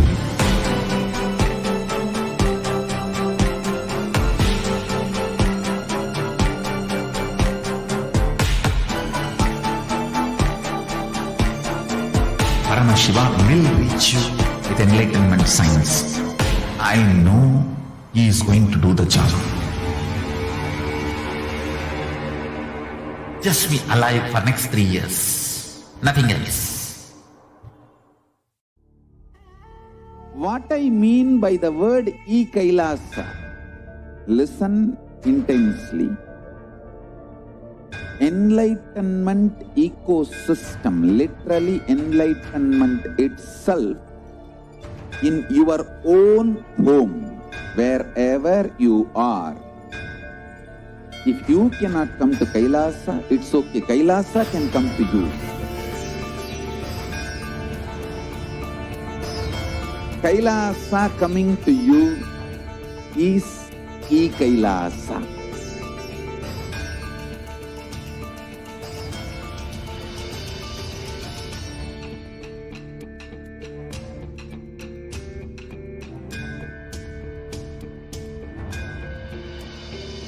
I will revive Hinduism.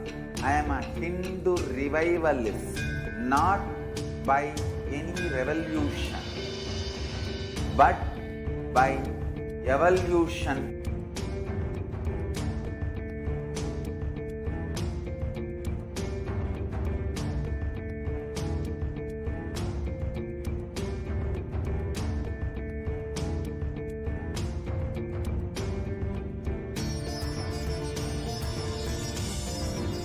And setting model community.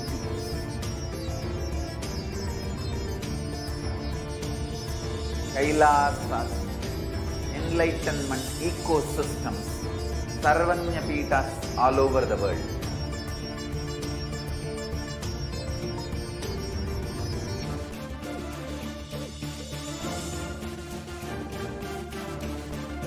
All powerful cognition, knowledge, only when you live, power manifestation and possibilities manifestation happens. It's a fundamental truth.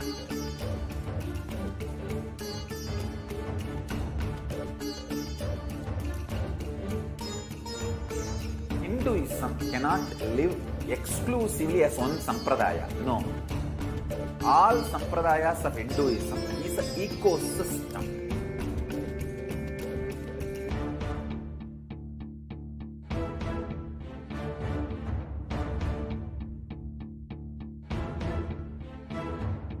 So don't keep quiet thinking that if one sampradaya is attacked, only that sampradaya is going to be affected. All of us are ecosystems.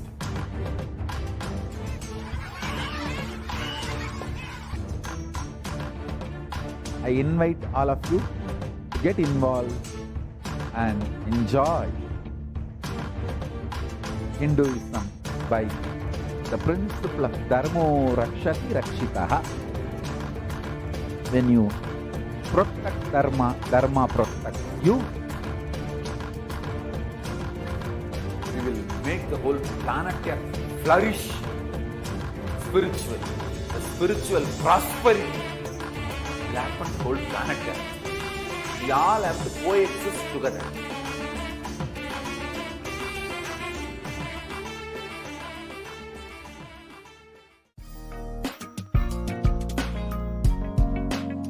We get you health. We get you ability to build beautiful relationships in your life. We get you direct spiritual support, and we make sure you become wealthy.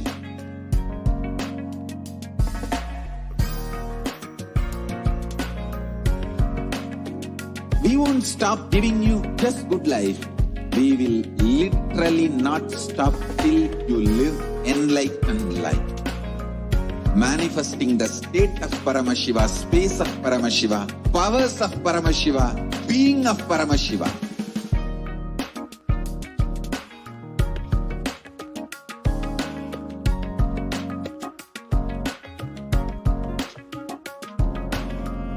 Whole world should become e-Kailashian. I want the whole world to know Hindus have something great.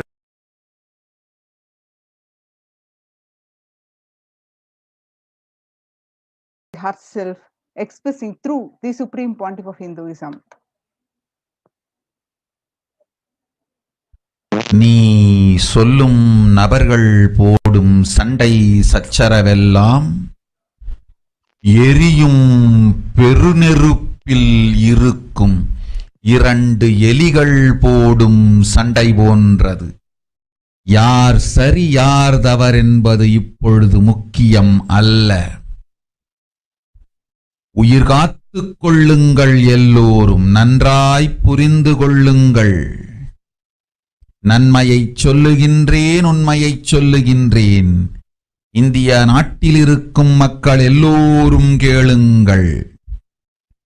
கருட புராணத்தில் வியாசன் சொன்ன கிருமி போஜனம் என்னும் நரகம் திறந்து நேரடியாய் India மீது இடிபோல் விழுகின்றது. ஆதி கைலாசத்திற்கு ஓடிச் சென்று வருமுன் காத்துக்கொள்வது மட்டுமே ஒரே வழி. கொரோனா பெருந்தொற்று கொள்ளை நோய் கிருமி போஜனம் எனும் நரகத்தை பூமிக்கு கொண்டு வந்து விட்டது. அகோர தாண்டவத்தின் ஆட்டம் யாராலும் அடக்க முடியாத அளவிற்கு ஆரம்பித்து விட்டது. புதிதாய் உருக்கொண்டிருக்கும் இந்த நுண்ணுயிரி மைல்கள் கடந்தும் காற்றினில் உயிரோடு இருந்து மற்ற உயிர்களையும் அழித்து உடல்களை தின்னும் பெரும் வலிவு கொண்ட பேரசுரர்களாய் வலம் வர துவங்கி விடுகின்றது. நன்றாய் புரிந்து கொள்ளுங்கள். வருமுன் காத்துக் கொள்ளுங்கள், அது ஒன்றே வழி. அதற்காகவே ஆதி கைலாசத்தை திறந்து வைத்திருக்கின்றேன். உயிர் காத்துக் கொள்ள வேண்டி விரும்பும் எல்லோரும் ஓடுங்கள் ஆதி கைலாசத்திற்கு. இந்தியாவில்தான் இந்த நரகம் திறந்து உலகெங்கும் பரவப் போகின்றது. கிருமி போஜன நரகம் பூமிக்கு வந்துவிட்டது. மனிதர்கள் செய்த மகா கொடுமைகளினால். அன்னை முன்னின்று என் அடியவரை காப்பேன் சொல்வதை கேட்டு உயிர் காத்துக் கொள்ள விரும்புவோர் வருமுன் காப்பது ஒன்றே வழி என்று தெரிந்து செல்லுங்கள் ஆதி கையிலைக்கு. ஓம் ஓம் ஓம்.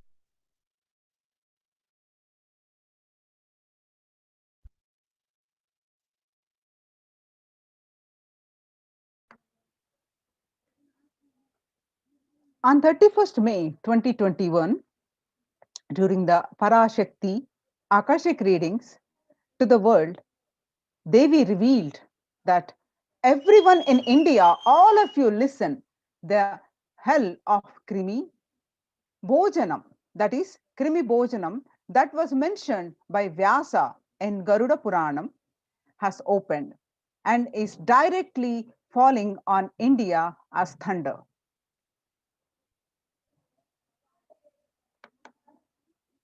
Running to Adi Kailasa and protection from it is the only way.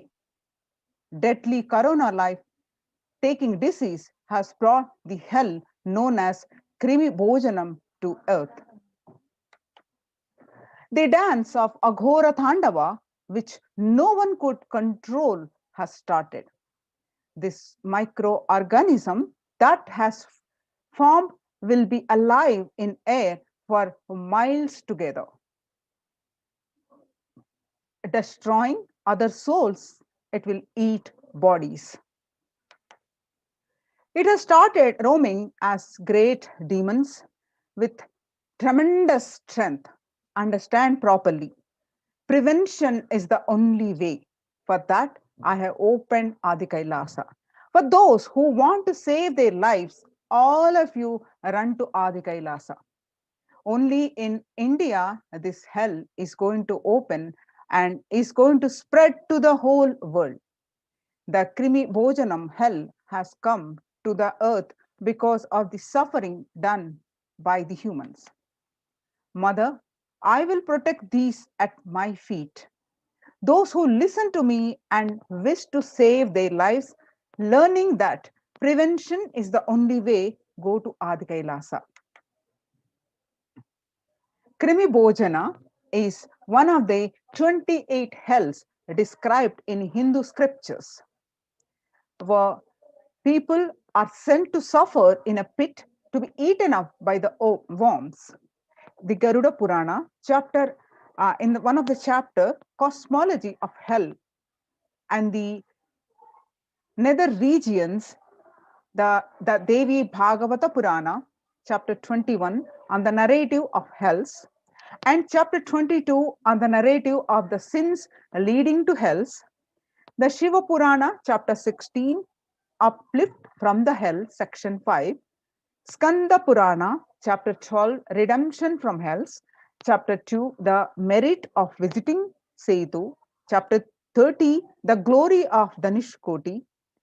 The Brahmanda Purana, chapter 20, hell in nether regions, and chapter 106, suffering in hell.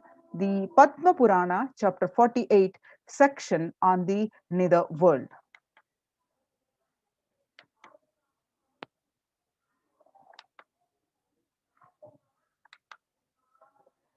You can see the current state of the world. It was updated last 6th June 2021. The statistics of this widespread pandemic.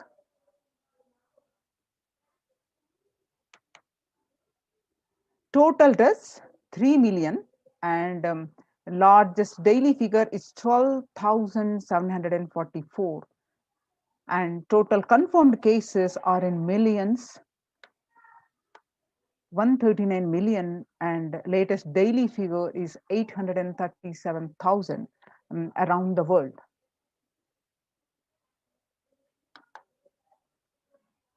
And the statistics of the cases and the deaths and the vaccine doses administered. COVID is airborne. Scientists say now authorities think so. They also thinking that the scientists are calling for ventilation systems to be overhauled, like public water supplies were in 1800s after fetid pipes were found to harbor cholera. A quiet revolution has permeated global health crisis. Authorities have come to accept what many researchers have argued for over a year. The coronavirus can spread through the air. That new acceptance by the World Health Organization and the US Centers for the Disease Control and Prevention comes with the concrete implications.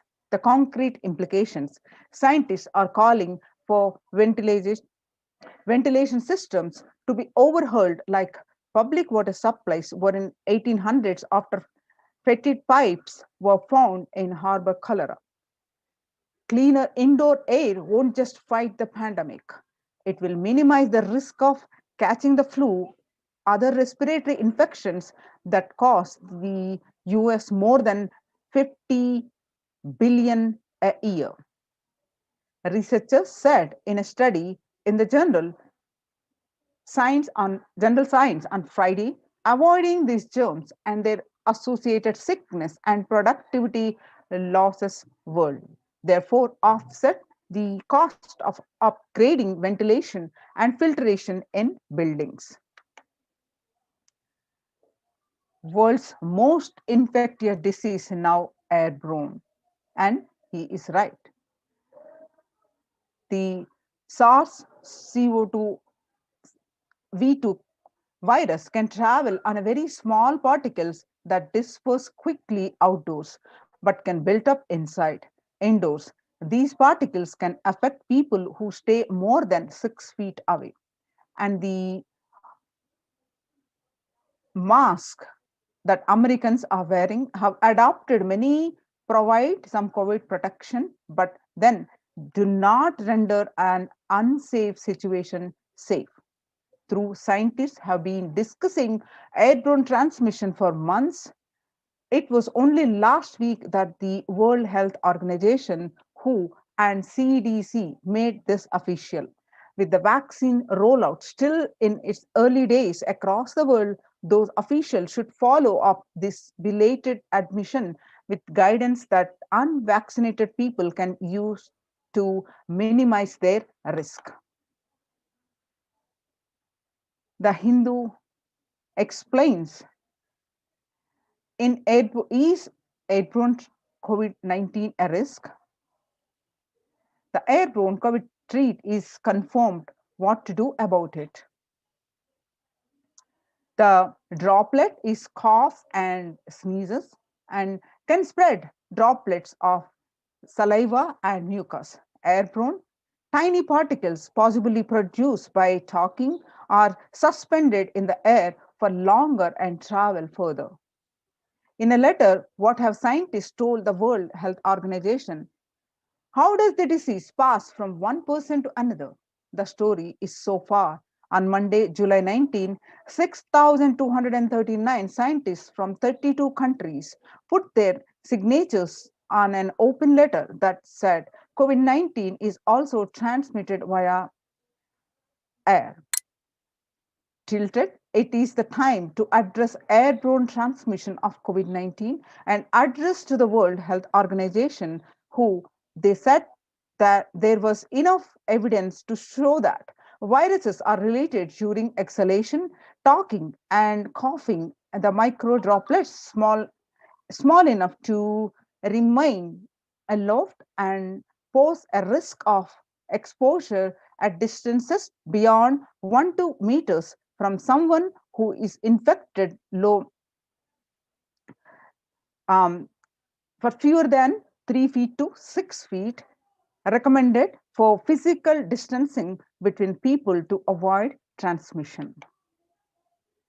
The current state of India in Tamil Nadu alone, last case recorded in Chennai, Tamil Nadu, 36 minutes ago is confirmed 10,072, active is 9,983, and recovered 26, and deaths are 63. The statistics, new cases and deaths. You can see the picture. The Times of India's statistics, the COVID-19 in Tamil Nadu, the number of deaths is higher during the second wave. You can see the statistics in this slide.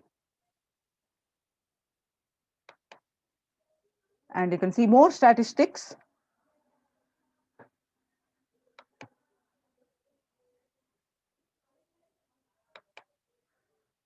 You can see some more statistics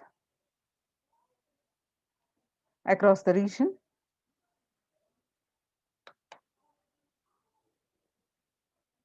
And the last case that we heard in the different state, Maharashtra.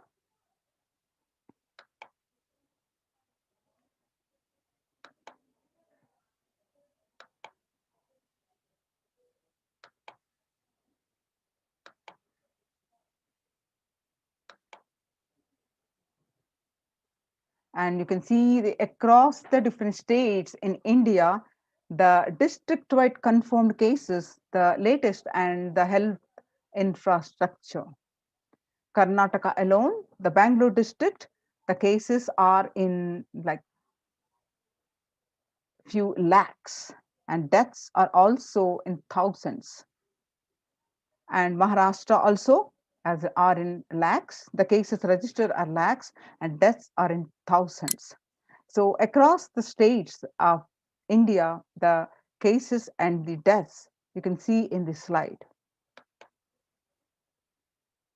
Home quarantine is not possible in India, statement made by the Indian government. The home quarantine is a prime reason for large number of deaths in Assam. The Himanta Biswa Sharma, Assam Chief Minister, said that the home quarantine is one prime reason for the large number of deaths during the second wave of COVID-19 in Assam. Assam on Monday witnessed 92 deaths, which were the highest single day deaths in the state.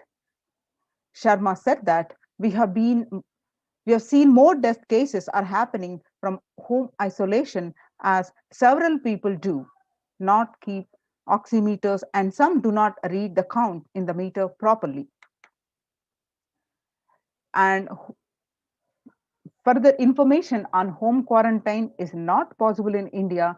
The Economic Times states that COVID Live News Maharashtra ends home isolation in 13 districts. Patients from these districts have to go to a quarantine center.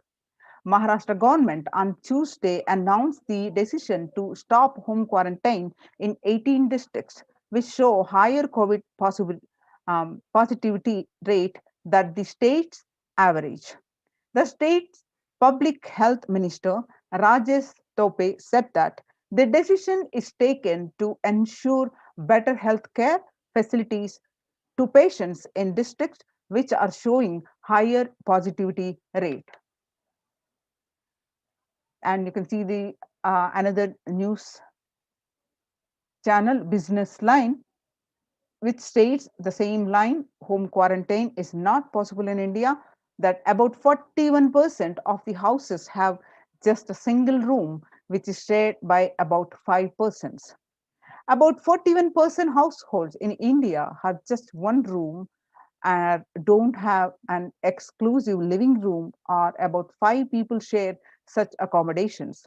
About 32% of the household have 2 rooms, and adding to the O's in the fact that only 47% of the household have access to water within the premises, and 42% don't have a bathing facility within the premises.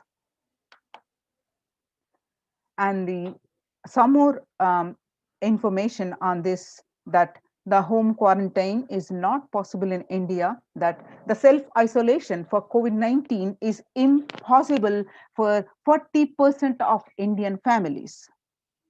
In order to utilize India's healthcare infrastructure optimally to manage the expanding fallout of coronavirus, the central government on 27th April signaled a change in approach from mandating that every person who tests positive for the virus be moved to isolation beds in dedicated hospitals or units. The government allowed home quarantine for those with mild symptoms. The key additional condition was that their house should allow self quarantining. That in India, it is easier said than done. According to Census 2011, about 42% of Indian households were living in houses where an average 3 or more people were sharing a room. In the context of coronavirus, this challenge of physical distancing is greater in rural areas, the 45% of household, than the urban ones, 35% of the households. Only one state, Kerala, is looking relatively dignified on this metric. And all districts reporting at least 250 cases have anywhere between 34% and 54% household averaging 3 or more to a room.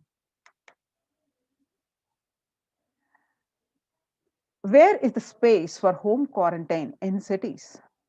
In New Delhi, the health ministry last week said most cases of coronavirus had been asymptomatic or mildly symptomatic, and had advertised advised home isolation for such people.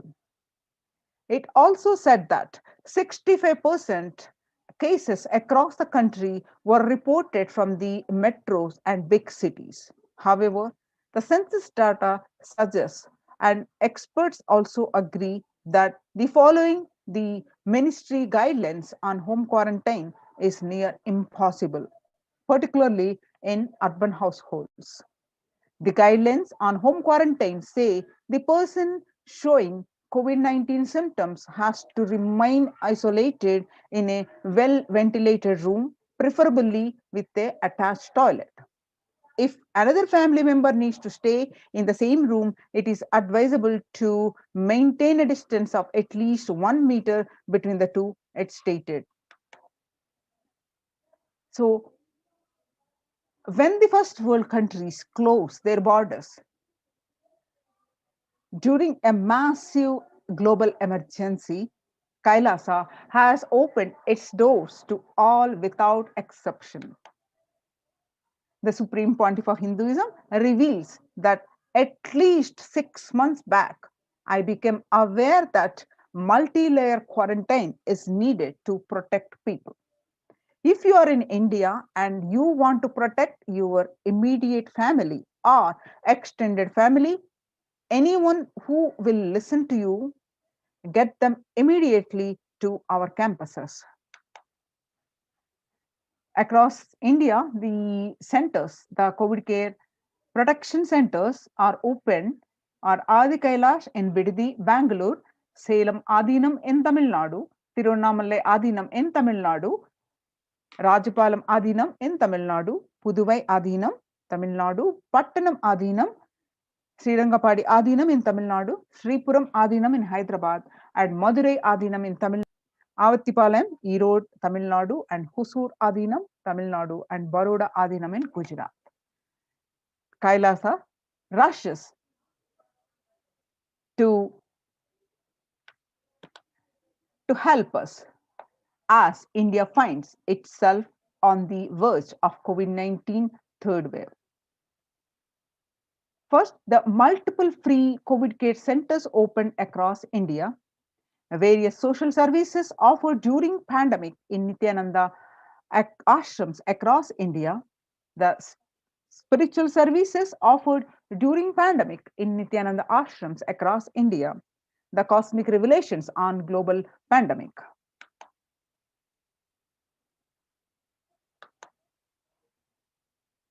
Many various free social services offered during the pandemic in Nithyananda ashrams across India. The first is medical care, which includes allopathy, Ayurvedic, and Siddha medicine. The fire safety equipment maintenance, infrastructure to accommodate 1,000, and accommodation for multi-layer quarantine, emergency ambulances and ICU on wheels, personal protective medical equipment, groceries collected for Annadan, and organic farming. So, if you'd like to save your life, join COVID care protection centers and register now through the link below, which is https://kailasa.org/Kailasa care. The glimpses from Kailasa's the Department of Health on COVID protection for Adi Kailasa Sarvajna Peetham. Immunity boosters and COVID care supplements procurement. The allopathic immune boosters are zinconia, vitamin D, and vitamin C. Through Ayurvedic medicine, immunity boosters are being provided to protect all the residents of Adi Kailasa Sarvajna Peetham. Steaming once a day with tulsi, eucalyptus, nochi, and turmeric leaves. All these leaves, the herbal leaves are taken from the healing trees here in Adi Kailasa. Twice a week, consumption of Kabasura Kundini, a mixture of pepper, ginger, and clove, and other ingredients, extensively aimed for boosting the lungs, improving the respiratory system, and treating infectious conditions such as cough, cold, and fever. Nilavembu Kundinir to be taken once a week. The Agastya Lehiam 5 days. Talisadi Vatakam 3 to 4 tablets per day for 5 days. Induganta Kashayam, the Amrutostara Kashayam, both for 5 days, 1 teaspoon within 50 ml of warm water. Sudarshana Gulika once every 5 days.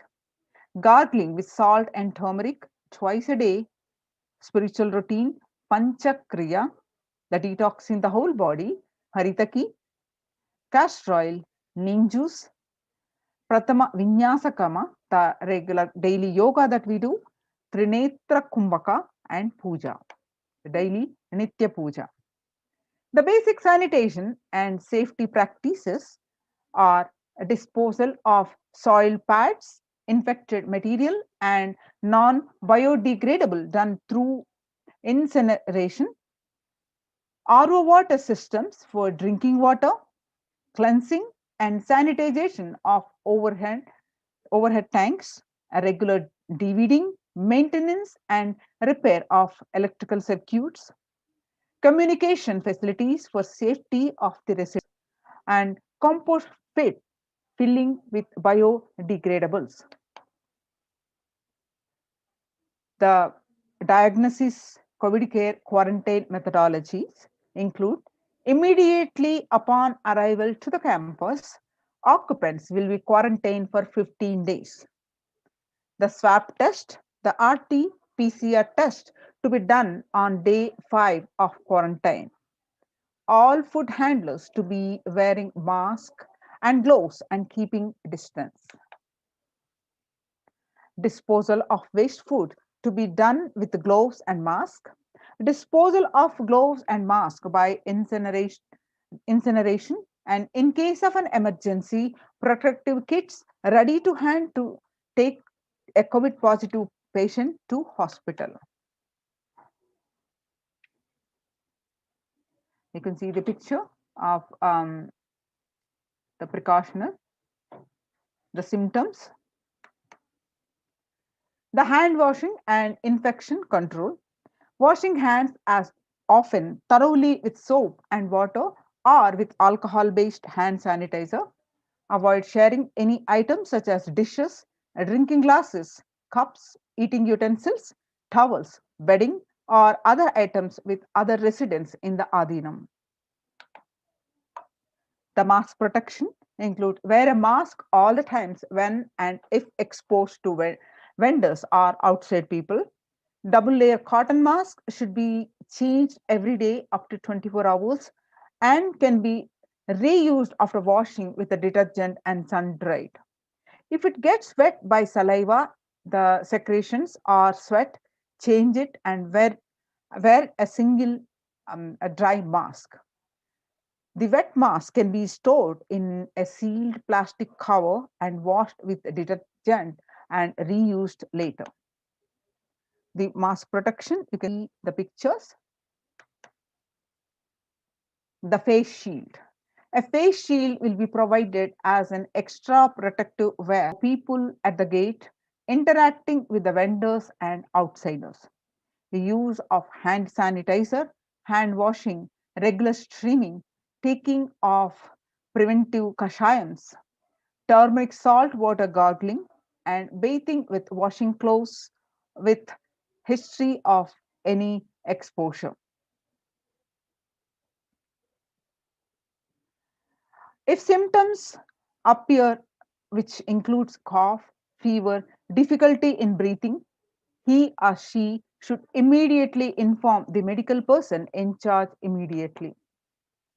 The standard operating procedures of quarantine includes first line of quarantine, people in the first circle who are in contact with vendors, the area of stay confined to the outermost area where communication with the outside is happening with vendors, etc.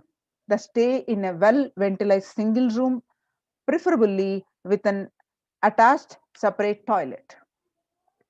The person should not come to contact with inmates of Adhinam, especially elderly people, the pregnant women, children, and persons with comorbidities, the hypertension, diabetes, heart problems, asthma, etc. Restrict his or her movement within the area or room, the first line of quarantine. Delivery of packages. All parcels received at the gate to be sanitized, spraying with disinfectant. All deliveries will be contactless delivery. Wearing of free coverings and hand gloves are mandatory if contactless delivery is not an option, or request the delivery to be left in a protected and isolated place. The outer packaging of the item or product will be disposed before it enters the Adhina. Packages will be quarantined before being delivered. All the delivery bags, boxes, and containers will be thrown away after transferring the items to their respective places. The surfaces of the package will be cleaned with a simple disinfectant and left to dry. All hands handling the packaging will be thoroughly washed with soap and water and or antibacterial solution frequently. All mail and packaged products, the non-perishable, will be left outside for 24 hours before using them. Disinfection, the sodium hypochlorite, the bleach or chloride will be used, the 1 teaspoon of bleaching powder in 3 cups. Alcohol at 70 to 90% will also be used for surface disinfection. Clothes to be washed separately with detergent and dried. Sharing of items prevents the spread of the virus. Fever continues for more than 5 days. If some of the warning signs, fever returns to the second week after having been reduced for a day or two.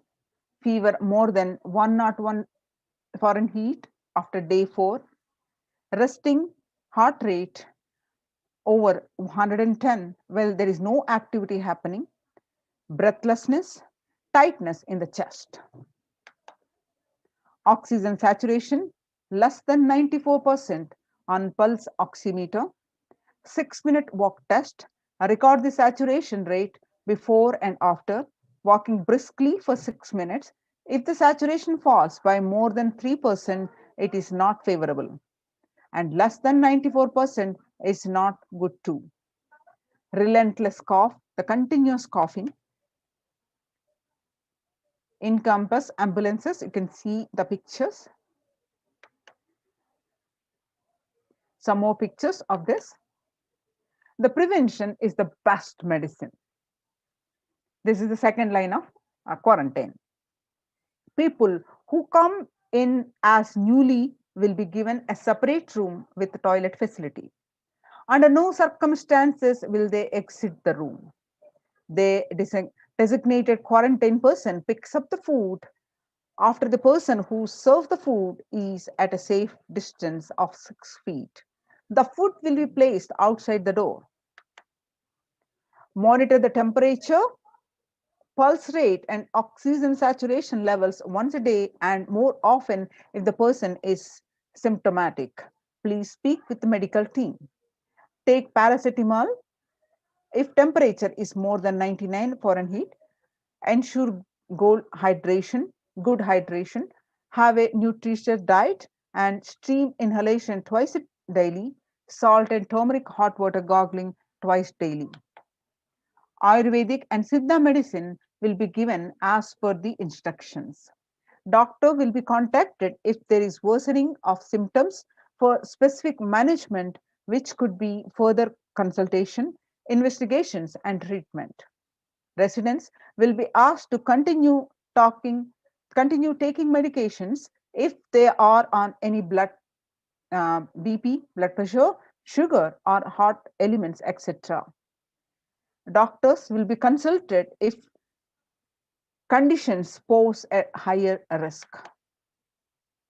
Residents on medication will be asked to bring 2 months of supply till the Adinam is able to organize the medications for them. Residents will be asked to take a long deep breath, the pranayama, lying prone position on their tummy as much as possible so the lungs expand well. If there are no symptoms, the person will come out of quarantine after the total of 15 days. The test will not be repeated if clinically well. If there are symptoms, the person will need to be retested and need medical opinion and necessary investigations and treatment. Common symptoms which will look out for are fever, sore throat, fatigue, excess tiredness, cough and mostly dry, wet cough in some, body aches, headache, loose stools, vomiting, loss of sense of smell, loss of sense of taste, exhaustion, giddiness, fainting. Previous mentioned symptoms will be provided with immediate evaluation and hospital care. Early detection of these warning signs and identifying the timeline is very crucial for better outcome. These will be monitored very closely and is the most important thing that needs to be done. Identifying day one of symptoms is very crucial in the management with respect to monitoring the treatment protocols. Day one would be when the very first symptom is started. Investigate for possible source of contact. All the people who have come in close contact 3 to 6 feet range with the primary case in the last 3 days need to be isolated separately and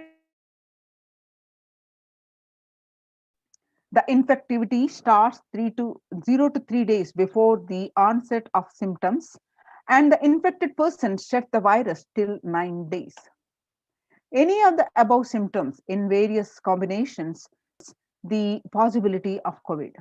Even though the same symptoms can happen with any viral infection, in a pandemic, it is to be considered as the possible diagnosis until proven otherwise.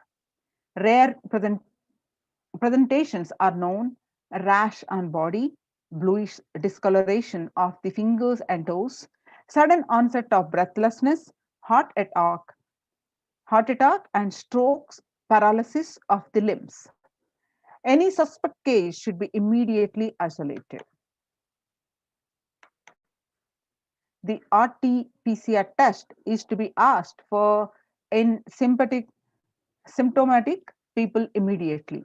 The contact will monitor for symptoms and will get tested if any symptoms show up. Else, to wait for 5 days if they continue to be asymptomatic. They check their status thereafter. A negative report ensures they can move into the community. Instructions followed by the lead. Only an assigned member will be tasked with taking care of the quarantined person. Use disposable gloves when cleaning the surfaces or handling any soiled linen of individual. Washing of hands after removing gloves. No visitors will be allowed in the vicinity of the quarantined person. In case the person being quarantined becomes symptomatic, all the close contacts taking care will be quarantined for 15 days and followed up for an additional 15 days or till the report of such a case turns out negative on lab testing.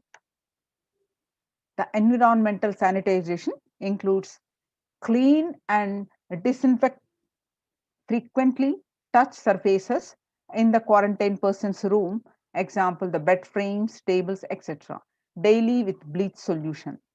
Clean and disinfect toilet surfaces daily with regular household bleach solution, the phenolic disinfectants. Clean the clothes and other linen used by the person separately using common household detergent and dry. The Adinavasis coming into the Adinam must take the following medical test. A result to be sent to Ma Santan Lakshmi, and you can email. The email is projected here. Results will be reviewed by the medical team at the Adi Kailasa Sarvajñapita female campus by Dr. Atmananjana and Dr. Santan Lakshmi and Dr. Ma Chandravidya RN. The medical tests include the blood test, mandatory requirements of medical tests. Blood test, the complete blood count with peripheral smear, blood group type, fasting and postprandial blood sugar, renal function test, blood blood and serum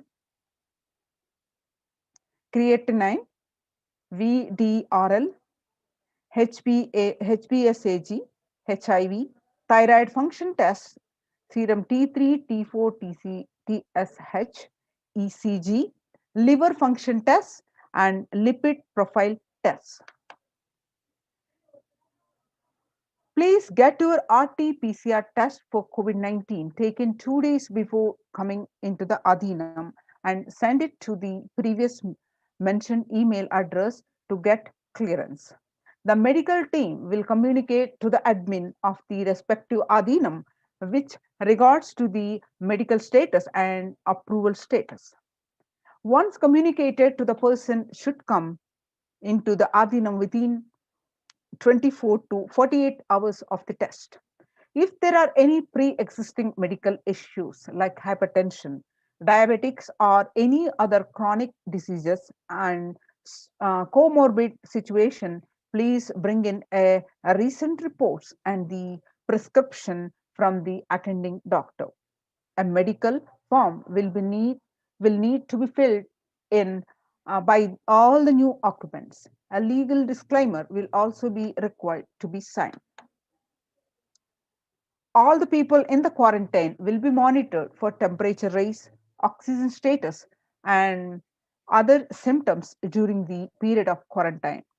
Anyone with symptoms should be reported immediately. The designated quarantine person will be responsible to monitor the pulse oximeter and temperature daily. The equipment should be sanitized after every use and knowledge for the same will be given to the medical team. The report of these recordings will be reviewed by the medical team daily. During the quarantine period, certain Ayurvedic and Siddha preparations, streaming, saline, and turmeric water goggle and other immune booster will be given by the caregivers, which has to be followed strictly. The rules and regulations include after 15 days they can be out of quarantine. Please follow the basic guidelines of living in the Adhinam, some of which are listed below. Smoking, drinking, drugs, substance abuse is strictly prohibited. Consumption of non-vegetarianism food is strictly prohibited. Illicit sex is strictly prohibited. Please follow the basic etiquette like traditional Indian clothing, personal and environmental cleanliness, and hygiene. Maintaining the sanitation of the Adhinam include the following measures below will help prevent in the spread of infections in the Adhinam, such as colds, flu, and stomach bugs, and protect the Adhinavadis. Make sure the workplace are clean and hygienic. Surfaces that are desks and tables and objects that, example, the telephone, keyboards, need to be wiped with the disinfectant regularly to prevent. Promote a regular and thorough hand washing by the Adinavasis. Please keep sanitizing hard rub dispensers in prominent places around the workplace. Make sure these dispensers are regularly refilled. Display posters promoting hand washing. The washing kills the virus on your hands and prevents the spread of infection. Promote good respiratory hygiene in the workplace. Display posters promoting respiratory hygiene. Good respiratory hygiene prevents the spread of infection. Anyone with even a mild cough or low-grade fever with 37.3 Celsius or more need to be monitored by health personnel with isolation even if symptoms are mild. They should wear ordinary surgical face masks rather than N95 face masks in their quarantine room. Medications such as paracetamol, ibuprofen, or aspirin may mask symptoms of infection. Ensure and pre-order sufficient supplies and materials, including masks, tissues, and hand sanitizers for all the people. The travel precautions include travel outside of the Adinam must be discussed with the medical department. No one is leave the premises without approval. Plan of action when someone is infected with COVID-19. The plan should cover putting the ill person in an area where they are isolated from others. Local health authorities will be notified. The medical team have a working relationship with good hospital for and any medical emergency. Please note down emergency contact numbers of the hospitals where you may have to shift people to. All the medical team members and the admins will have it with them for immediate reference. You can see the oxygen concentrators in case of emergency. Join now for the COVID Care Protection Center. Register now through the link below, https://kailasa.org/Kailasa Care. So now we'll have a short break and we are going to move on to the next segment.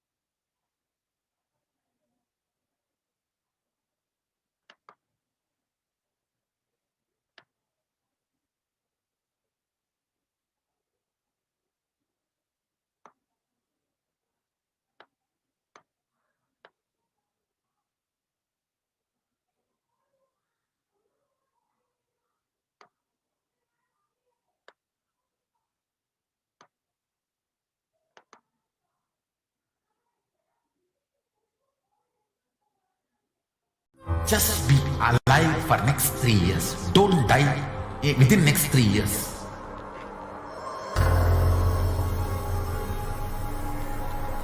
Just don't die within next 3 years. Be alive. Somehow be alive. I'm working sincerely. I will reach you somehow. Somehow I will reach you. It's my commitment to humanity.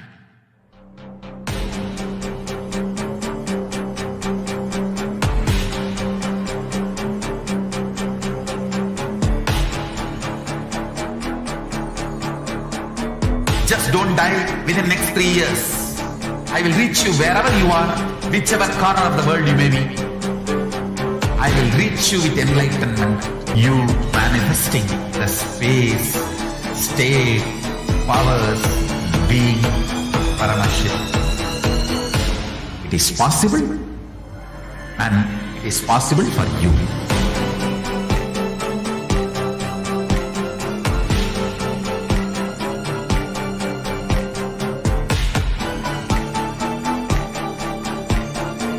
Paramashivoham will reach you with enlightenment science. I know he is going to do the job. just be alive for next 3 years. Nothing else.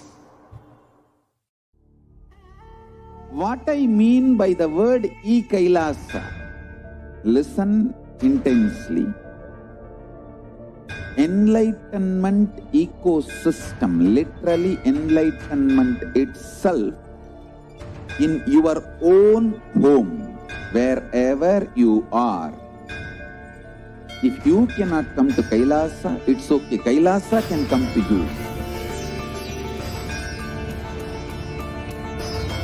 Kailasa coming to you is e-Kailasa.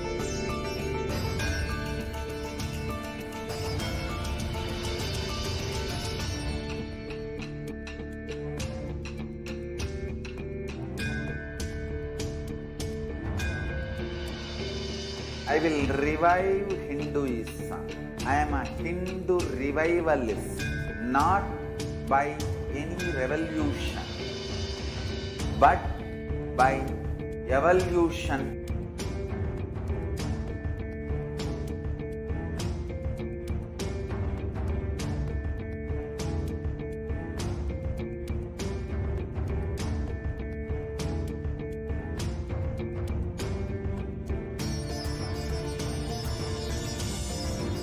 And setting model community.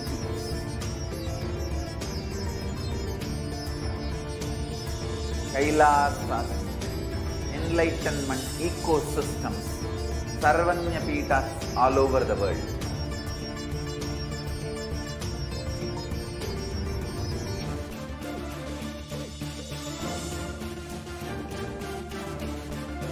All powerful cognition, knowledge, only when you live, power manifestation and possibilities manifestation happens. It's a fundamental truth.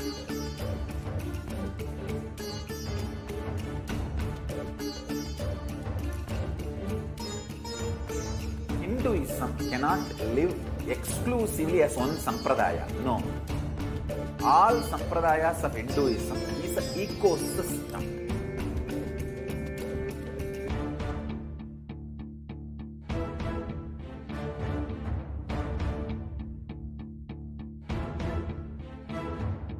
So don't keep quiet thinking that if one sampradaya is attacked, only that sampradaya is going to be affected. All of us are ecosystem.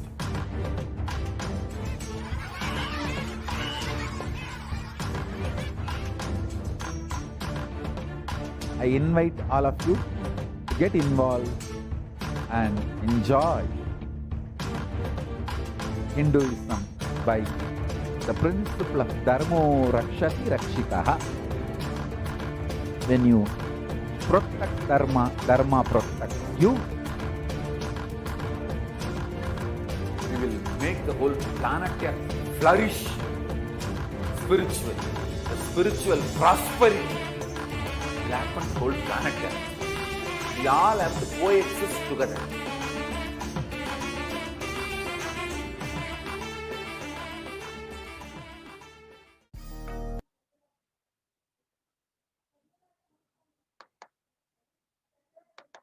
Yes. Now, in the Adi Kailasa and other protection, COVID care protection centers, how the morning yoga, the morning spiritual routine is getting implemented. As part of the morning routine, they do the various activities, which includes Nithyananda Yoga, Nitya Puja, the Panchakriya, the Satsang, and taking Kashayams. The Supreme Pontiff of Hinduism says, a person who is in love will wait to spend time with the beloved. If you are a seeker, you will be waiting for this 5 hours every day, because that is the time you get near what you are seeking. A person who is in love will be waiting to spend time with the beloved, and a person who is seeking will be waiting to spend this 4 hours. Because this is the time you get closest to what you are seeking, and your seeking takes shape into the system. So when your beloved comes near you, if you are tired, the love is gone. That's dead. So during the morning 4 hours, if you are bored, your seeking is dead, gone. You need to thorough overhauling inside you. You need to ask yourself.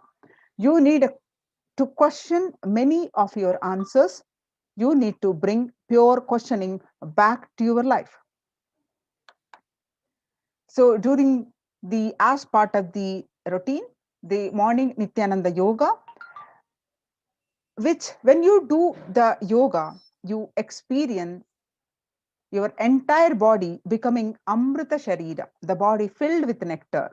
It becomes an ecstatic body just by the air, without any external touch. The Panchakriya, which is the Panchakriya, is doing the detoxification of the body. Panchakriya involves five processes to remove toxins and impurities from the system. Just like how we take a shower every day to clean the external parts of our body, Panchakriya is a powerful cleansing process which cleanses the internal organs of our body, keeping it cool. These techniques not only cleanse our body, but bring peace and balance our mind and lightness and bring which that brings to our being. Doing the Nitya Puja every day. The puja, you experience the space of samadhi, the devotion, the space of surrender that occurs to you from this devotion moves you from the I, which is so heavy, to the God or Guru. This surrender allows us to drop all the unnecessary baggage from the head. So, one of the beautiful pujas in Hinduism is Rudrabhishekam. In Rudrabhishekam, we offer sacred bath to a Shivalinga while chanting the powerful mantras. The Shivalinga is a deity which beautifully represents the divine. It is its form indicates how God is beyond form and formless. We sit down and connect with God by performing Rudrabhishekam. O Sadashiva, Paramashiva, O God, I know you are the source of everything. You are everything, and you are in this Shivalinga, and you are in this body. Let me connect with me. Let you reveal yourself to me. When we sit with that in that power, when we sit with that context and do the action of Rudrabhishekam, we experience the Bhava Samadhi. Only in Bhava Samadhi can give us the highest taste and higher joy in life. Rudrabhishekam is a beautiful ritual which allows us to experience the Bhava Samadhi of Shivoham, that I am divine. You will manifest Shaktis and spiritual powers with morning routine. So if you just follow this morning 5 hours, enough. You will have a walk Shakti, all Shaktis manifesting in you, because all the obstacles for manifesting Shaktis, tiredness and boredom, pitta, fatigue, and everything will be churned out in that morning 5 hours. The morning puja is the most powerful mandala process, the Shakti Pata, melting your being, and then sitting and listening to the sacred truths. Constantly inspiring, engaging, alive, awakening. Just this morning 5 hours, if you can bring integrity and authenticity, all the obstacles stopping you from power manifestation will disappear. The Supreme Pontiff of Hinduism continues to say that you can perform all the spiritual practices by yourself, like the morning yoga and Nitya Puja from your home. But there will always be a risk of losing your initial inspiration and excitement after a few days or after a few weeks. So, living in the enlightenment ecosystem, even if your boredom or tiredness try to pull you down, the Sangha will inspire you, help you by and supporting you to complete your incompletions. So some of you may be a Shakta, some may be Yoga, some may be Vedanta, some may be Tantra, some may be Shakta Vedanta, some may be Shaiva Tantra, some may be Yoga Vedanta, some may be Yoga Shaiva, some may be Vaidika Shaiva, all kinds of permutations and combinations. We may be each temple, each mutt, each monastery, each adhinam, each Veda Patashala, each sannyasa sampradaya is a spiritual ecosystem created to keep the enlightenment signs of alive of that sampradaya. So the ecosystem in Adi Kailasha and the other adhinams established by the Supreme Pontiff of Hinduism gives you that ecosystem, whatever. So join now to protect your life. Register now through the link below, which is https://kailasha.org/kailasa care. Now it's time we move on to the next part of our segment.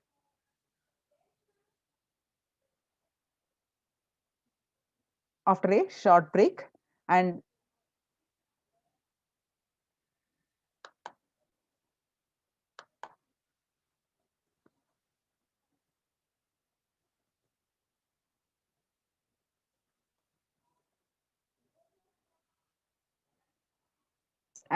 it's time we welcome the Supreme Pontiff of Hinduism for the darshan and the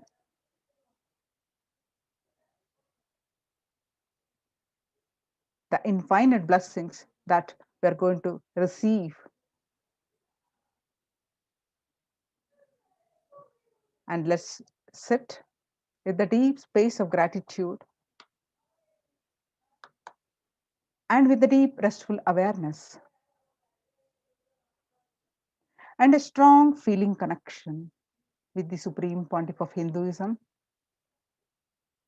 We are just a few hours away for the Guru Purnima.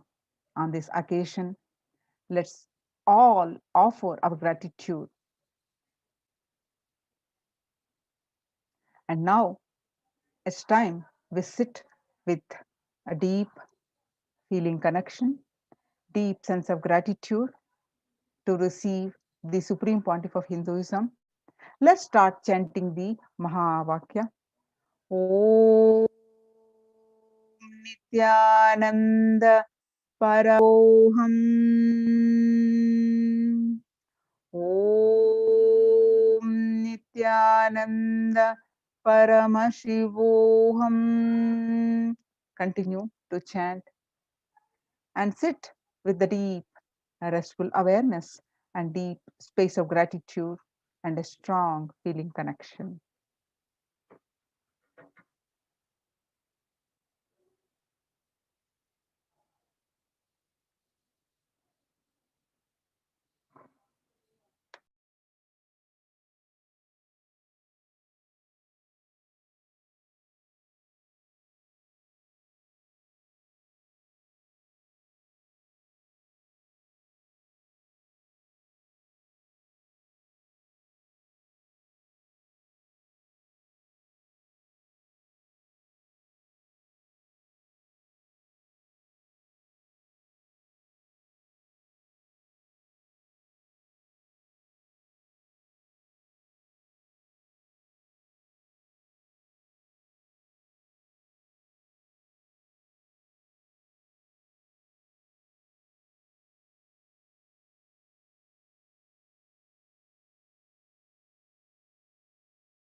Just be alive for next 3 years. Don't die within next 3 years.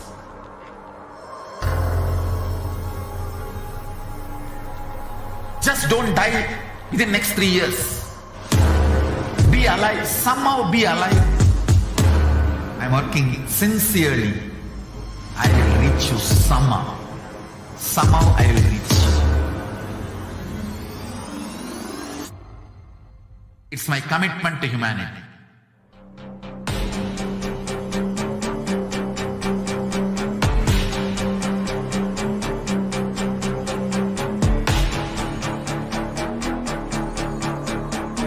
Just don't die within the next 3 years. I will reach you wherever you are, whichever corner of the world you may be. I will reach you with enlightenment. You manifesting the space, state, powers, being Paramashivoham. It is possible, and it is possible for you.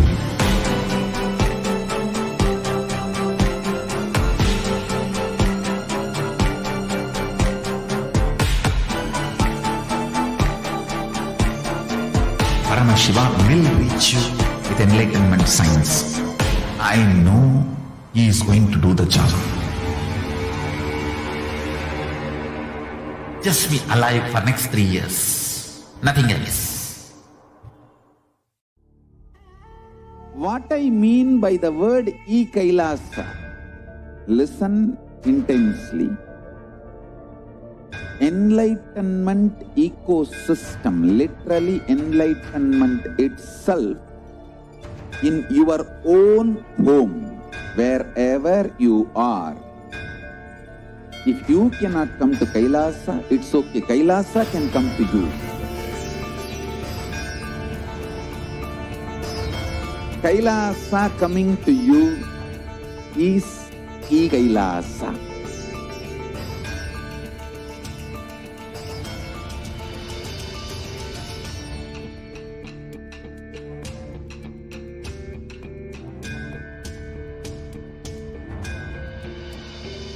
I will revive Hinduism.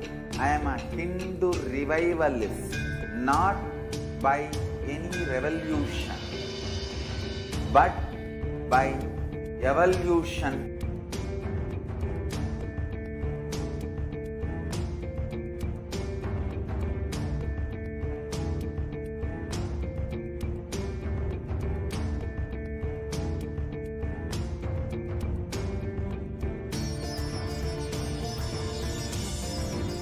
And setting model communities.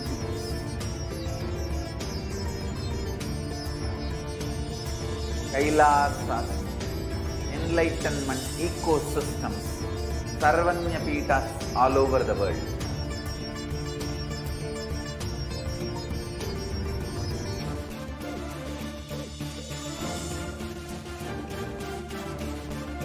All powerful cognition, knowledge, only when you live, power manifestation and possibilities manifestation happens. It's a fundamental truth.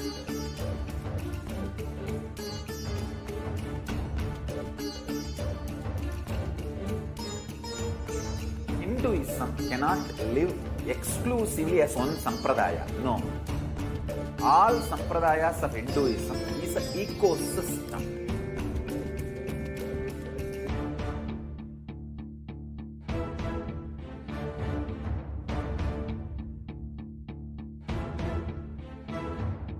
So don't keep quiet thinking that if one sampradaya is attacked, only that sampradaya is going to be affected.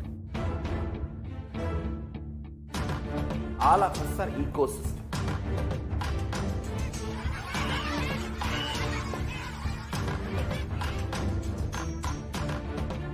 I invite all of you to get involved and enjoy Hinduism by the principle of Dharmo Rakshati Rakshitaha. When you protect Dharma, Dharma protects you. We will make the whole planet flourish spiritually. The spiritual prosperity will happen to the whole planet. We all have to coexist together.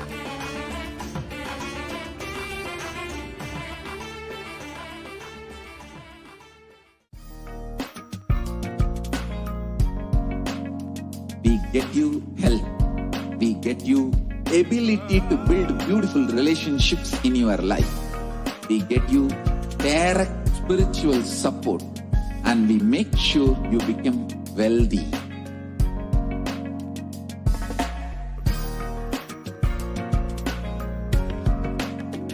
We won't stop giving you just good life. We will literally not stop till you live enlightened life. Manifesting the state of Paramashiva, space of Paramashiva, powers of Paramashiva, being of Paramashiva.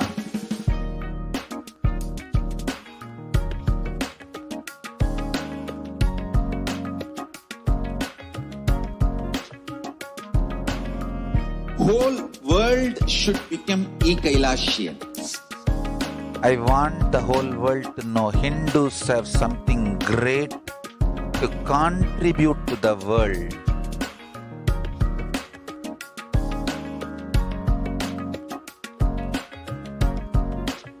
We have something great to contribute to the world. Let us do that.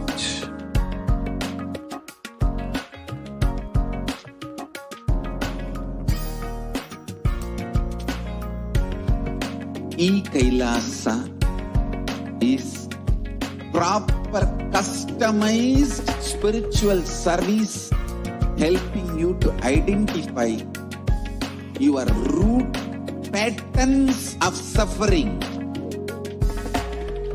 We have perfected the science of helping every individual from every cultural, religious, nationality background.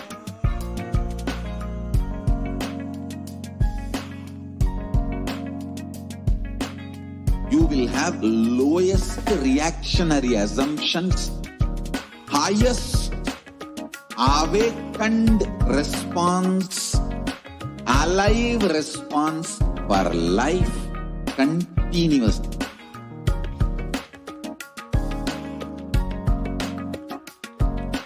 E-Kailasa is enlightenment ecosystem, literally enlightenment itself in your own home, wherever you are. Proper customized spiritual service helping you deal with your life negativity, withdrawal from life, self-hatred, self-denial, self-doubt, so much of tiredness, laziness. We can support you, aligning your diet, your attitude, your aptitude, your understanding about life. We can help you with everything.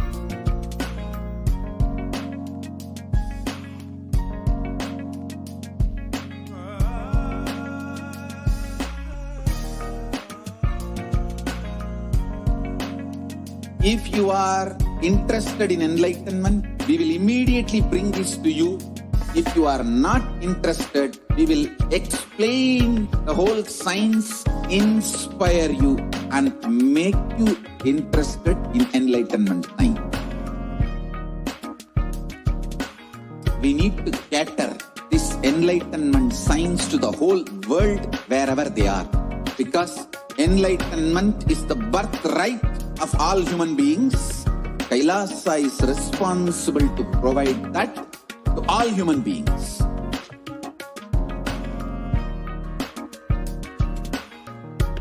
Kailasa is the totality of the knowledge I received from my gurus and practice manifested in my life, perfected by teaching millions of people from all cultures, time zones, backgrounds, genders, nationality, race, from every creed.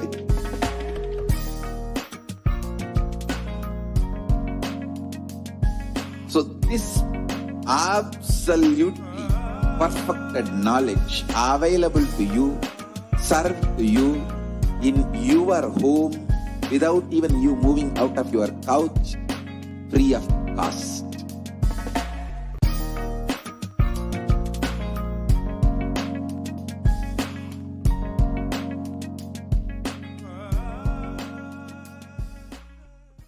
Just be alive for next 3 years. Don't die within next 3 years.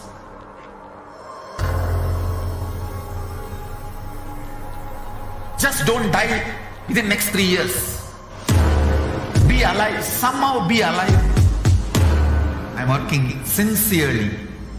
I will reach you somehow. Somehow I will reach you. It's my commitment to humanity.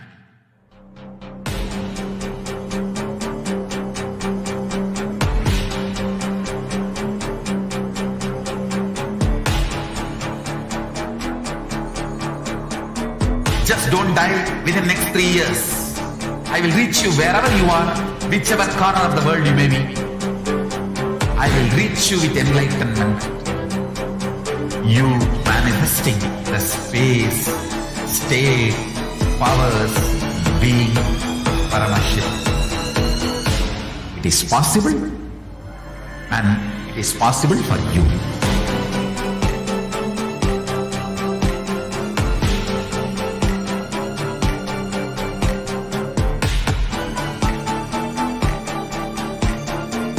Paramashivoham will reach you with enlightenment science. I know he is going to do the job. Just be alive for next 3 years. Nothing else.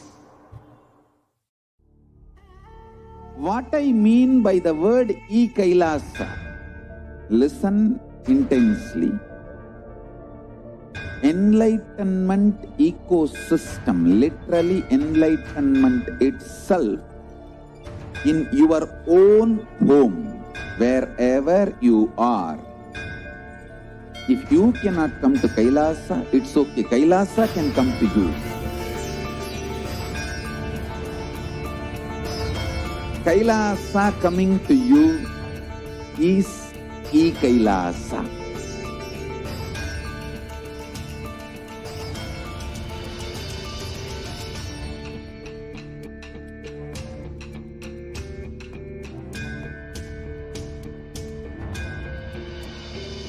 I will revive Hinduism.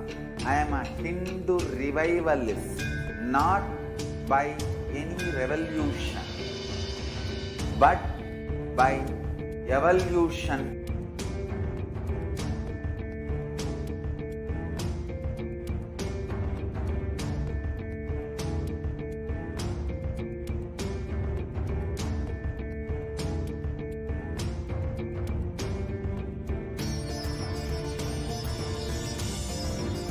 And setting model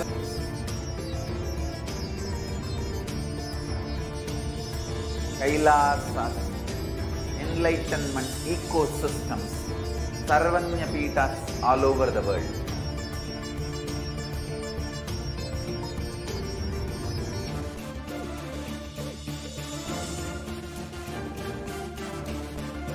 All powerful cognition, knowledge, only when you live, power manifestation and possibilities manifestation happens. This is a fundamental truth.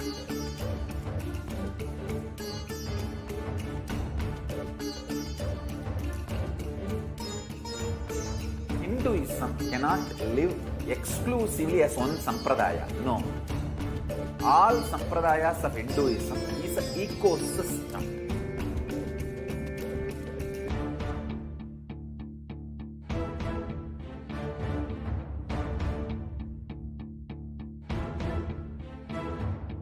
So don't keep quiet thinking that if one sampradaya is attacked, only that sampradaya is going to be affected. All of us are ecosystems.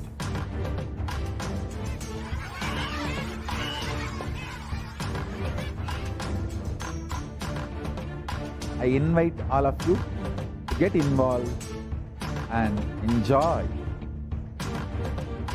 Hinduism by the principle of Dharmo Rakshati Rakshitaha. When you protect Dharma, Dharma protects you. We will make the whole planet flourish spiritually. The spiritual prosperity will happen to the whole planet Earth. We all have to coexist together.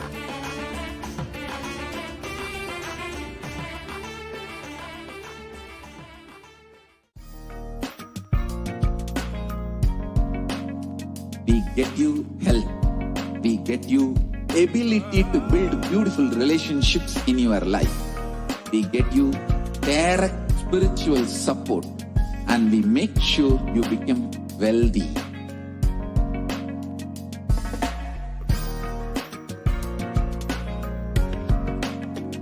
We won't stop giving you just good life. We will literally not stop till you live enlightened life.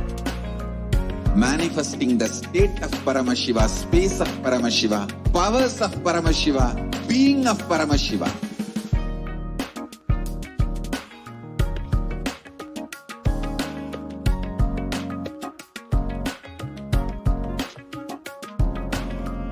Whole world should become Kailashians.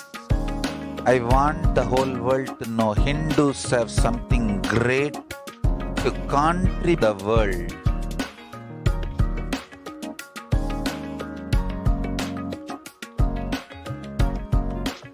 We have something great to contribute to the world.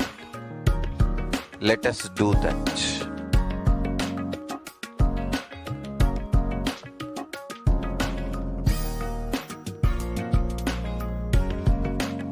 Kailasa is proper customized spiritual service helping you to identify your root patterns of suffering. We have perfected the science of helping every individual from every cultural, religious, nationality background.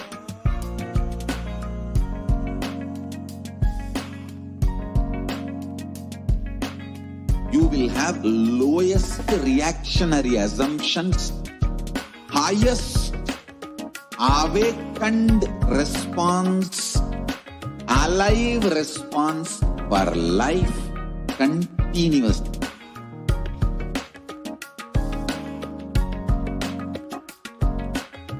Kailasa is enlightenment ecosystem, literally enlightenment itself in your own home, wherever you are. Proper customized spiritual service helping you to complete with your life negativity, withdrawal from life, self-denial, self-doubt, so much of tiredness, laziness. We can support you aligning your diet, your attitude, your aptitude, your understanding about life. We can help you with everything.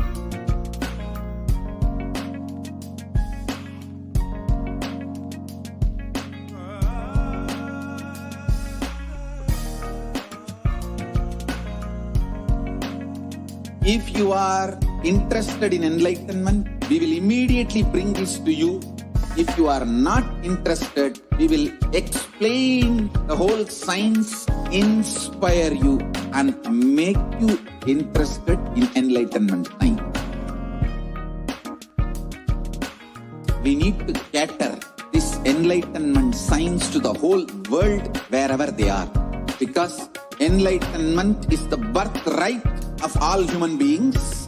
Kailasa is responsible to provide that to all human beings.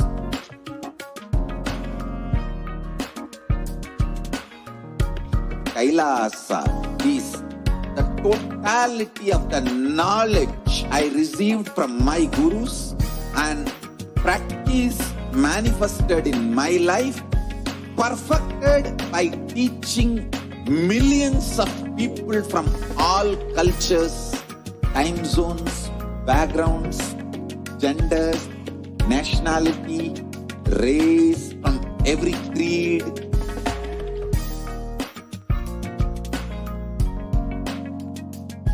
So this absolutely perfected knowledge available to you, served to you in your home without even you moving out of your couch, free of cost.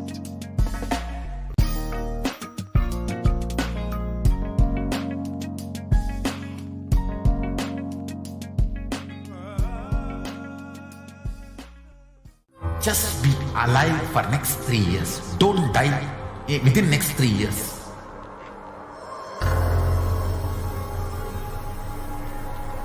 Just don't die within next 3 years. Be alive. Somehow be alive. I'm working sincerely. I will reach you somehow. Somehow I will reach you. It's my commitment to humanity.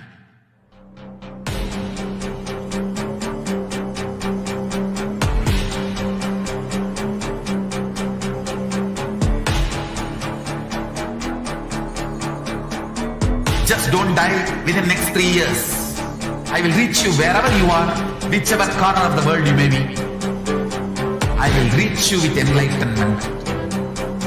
You manifesting the space, state, powers, being Paramashivoham. It is possible, and it is possible for you.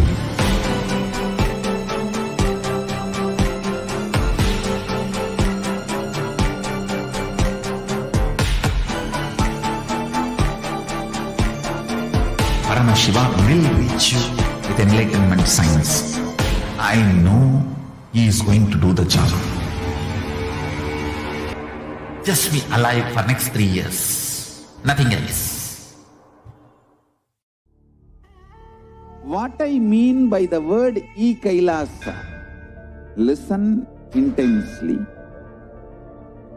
Enlightenment ecosystem, literally enlightenment itself, in your own home, wherever you are. If you cannot come to Kailasa, it's okay. Kailasa can come to you. Kailasa coming to you is e-Kailasa.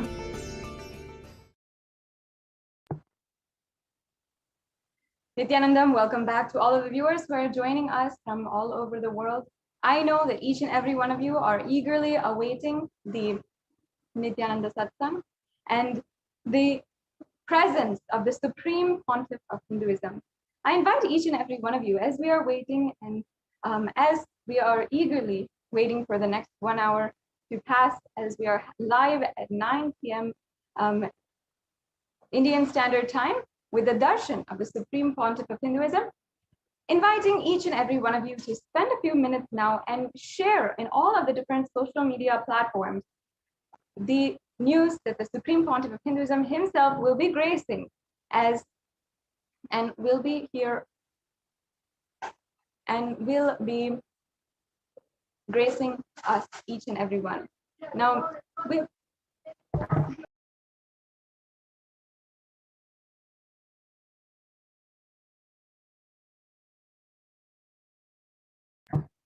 so make sure that you're going ahead and sharing in all the different social media platforms, Facebook, Twitter, wherever you're spending time. Now, in this day and age, many of us are spending at least 4 to 5 hours on social media itself. And we are continuously being able to, enrich one another on the social media platform.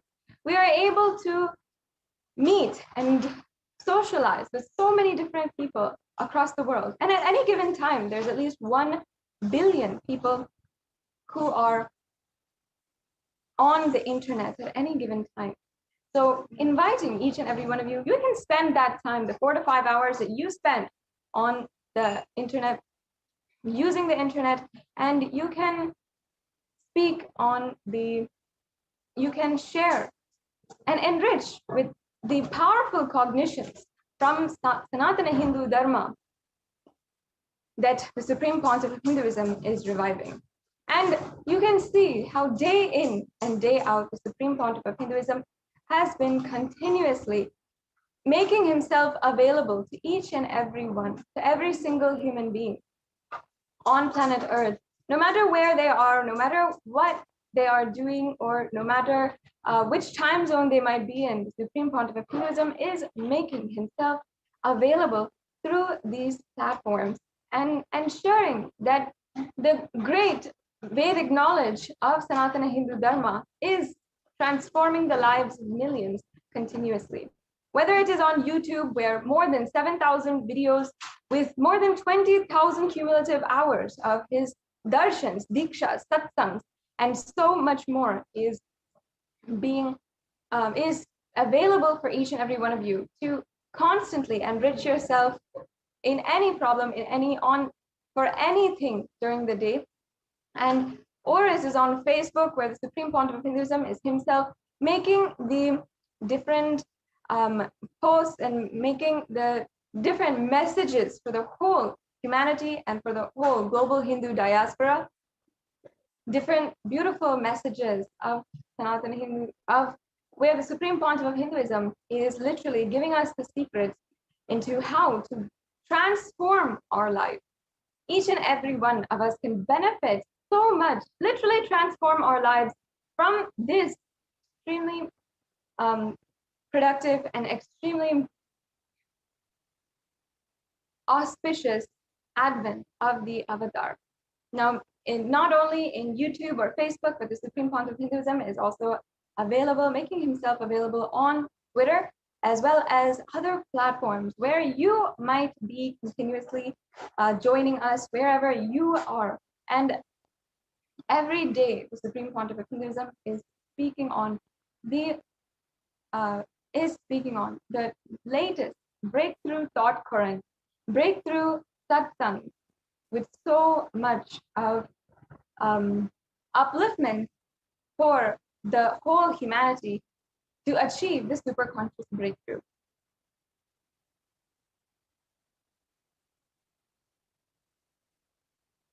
Yes. So in this next segment, we'll be entering into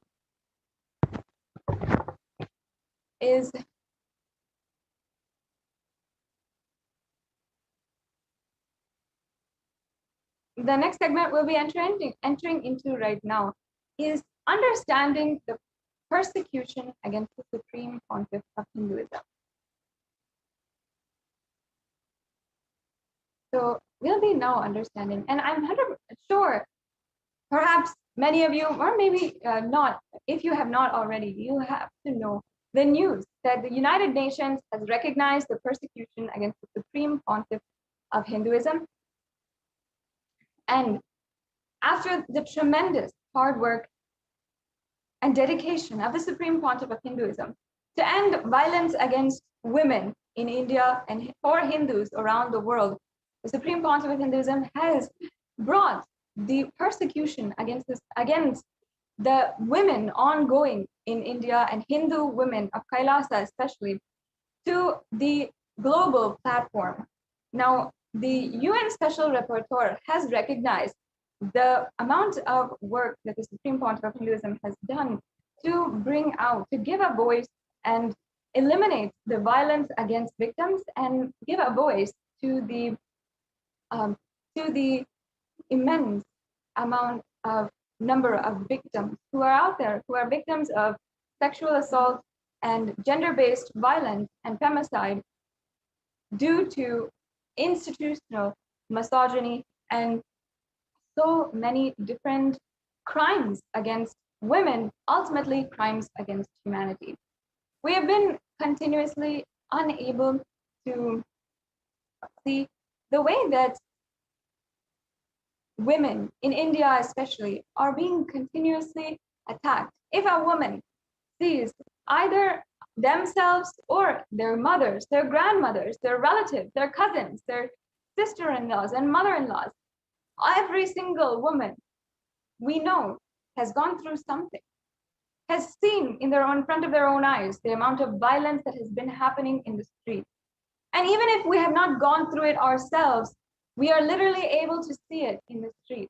We know when a woman is unable to fend for herself and defend herself.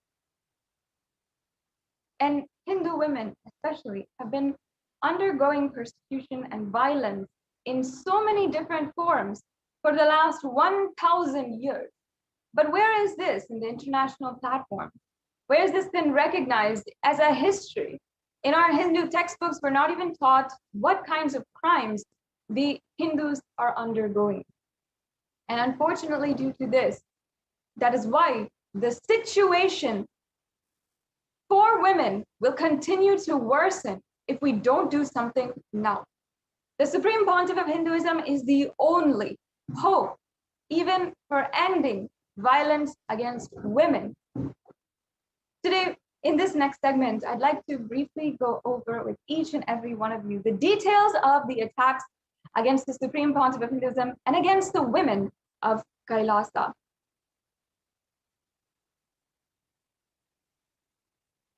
Yes, so now,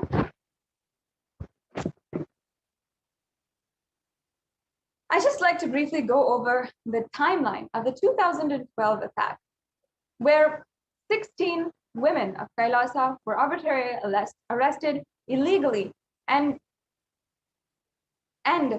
even some who were brutally raped and gang raped and assaulted by extremists who are being powered by institutional forces.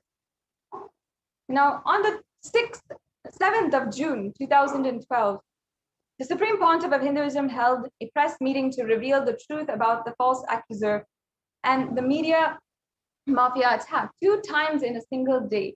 The media mafia leader, Ajit, filed a police complaint alleging that he was slapped, and specifically that his belly was slapped. On the 8th of June, the second press meeting to reveal what was going on during the previous day, to tell the truth again, was being held. And again, the media mafia attacked. The state chief minister had entered the district administration to come up with detailed report regarding to the situation in around the premise of Nithyananda Ashram in Bidadi. And this is the Adi Kailasa Sarvagya. And then on the 10th of June, media reports revealed the state was planning to illegally take over the Adinam, or the temple monastery. On the 11th of June 2012, the government orders sealing of the Adinam, the temple monastery, and the police executed a search, seal, and seize and curfew order. First of all, this is an absolutely illegal act against a religious institution in India. How can they even surmise being able to take control of a religious institution? Would they do this to other religious institutions? These are the fundamental questions that we have to ask.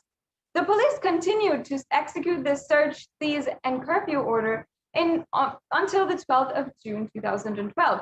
And not only that, children inside of the Adinam had to go hungry because police and because the authorities in check would not allow them to have food even. The next slide, please.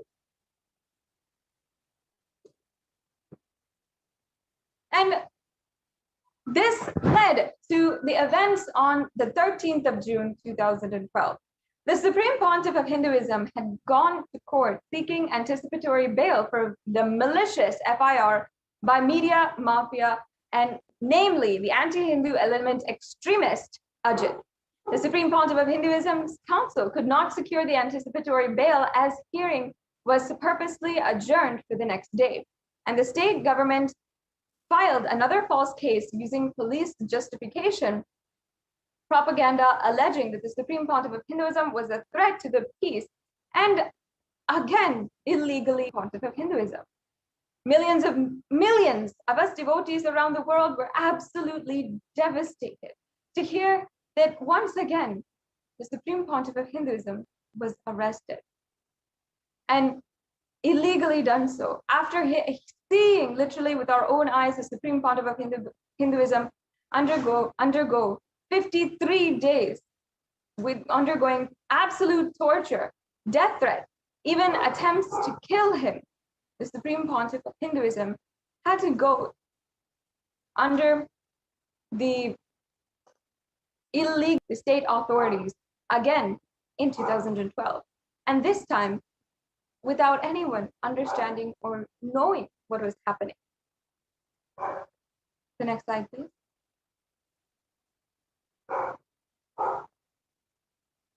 On the 13th of June 2012 is when the Supreme Pontiff of Hinduism came to seek anticipatory bail. And since 2010, the anti-Hindu terrorists and anti-Guru mafia had attacked the Supreme Pontiff of Hinduism and tried all kinds of character and assassination against the Supreme Pontiff of Hinduism until they found that they were not able to shake or destroy the Supreme Pontiff of Hinduism. The strategic move of the anti-Hindu military forces was to threaten and attack the Supreme Pontiff of Hinduism and put their future into insecurity. And on the 11th of June 2012, the CM of Karnataka ordered for the sealing of the ashram, the Adi Kailasa Sarvagna Peetham, and the temple. The summoning of the medical records by the USA court debunking the false case against the Supreme Pontiff of Hinduism was a slap on the face of the state police media mafia nexus. They tried everything to suppress this truth and intensify the attacks on the Supreme Pontiff of Hinduism to somehow eliminate or break him. They tried the ultimate weapon, threatening the lives of and future of disciples of the Supreme Pontiff of Hinduism. And the anti-Hindu terrorists and anti-Guru Hindu mafia knew the Supreme Pontiff of Hinduism will do any tyaga to protect his disciples and the truths of Hinduism. That is where they hit the Supreme Pontiff of Hinduism and held hostage the future of the disciples of the Supreme Pontiff of Hinduism. The Supreme Pontiff of Hinduism did the Sarva Parityaga of himself as he came to court seeking anticipatory bail, very well knowing he will not get justice and instead he will be facing an assassination, dehumanization, and more.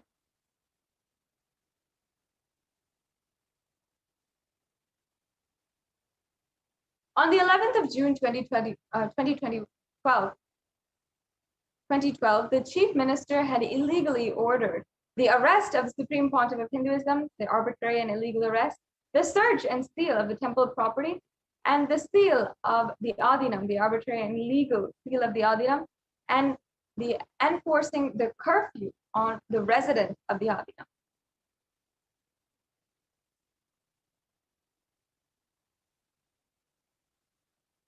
Not more than 4 could even stand to talk to each other anywhere in their own home. This was the illegal curfew imposed on private property and where the right to life was denied.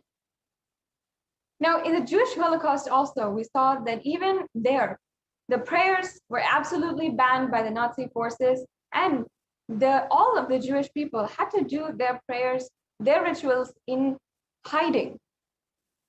In the same way, during these days, all of the residents inside of the Adi Kailasa Sarvagna Peetham, while it was taken over by the government forces, people had to do puja in hiding and not even be able to talk to their family members.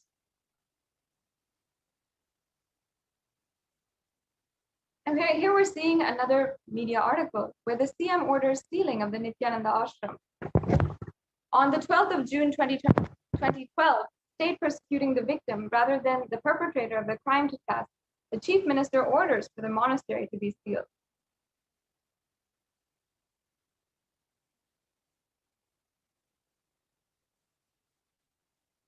And here the CM ordered the sealing of Nithyananda ashram. And this meant that the ordered the district administrator to work out plans to seize the temple land and ordered the regional commissioner to use a heavy hand and ordered the state police to seize temple assets and property.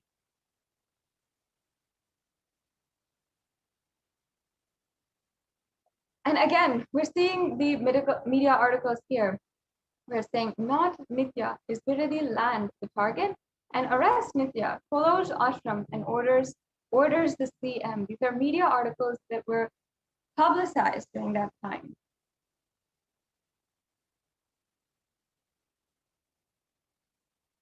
And here we're seeing the plan to make the Supreme Pontiff of Hinduism helpless, homeless, and resourceless. On the 5th of March 2010, this is a clipping from Dinakaran newspaper where it says the Internal Affairs Minister, Secretary of the Interior of the atheistic state government of Tamil Nadu, announced that the government would take over private temple monastery complex of the Supreme Pontiff of Hinduism. And the following days, on 11th, 12th, and 12th June of the 2012 attack, the search, seize, and enforce curfew was implemented without investigation, without following the law, without even needing anything.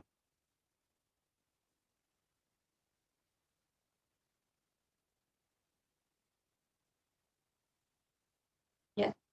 And on the 11th and 12th of June, we saw the state police seizes the temple property, seals the monastery, enforces a curfew, and displaces hundreds of residents.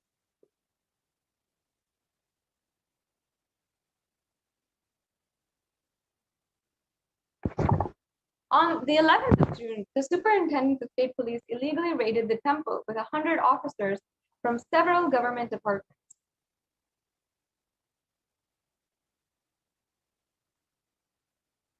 And administrative units of the temple monastery complex illegally sealed the ashram. And as you can see, these locks were put in place by the enforcement and who had literally been trying to ensure that all of the residents of the Adinam were not even able to go inside the rooms of their own Adinam, of their own home.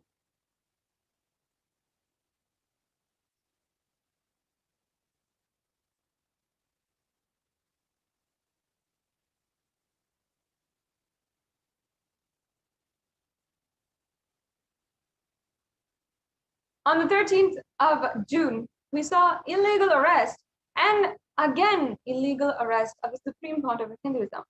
The Supreme Pontiff of Hinduism came to court for anticipatory bail and for a fabricated offense that too bailable, surprisingly, it was adjourned to the next day, deliberately leaving open for the pre-planned arrest of the Supreme Pontiff of Hinduism.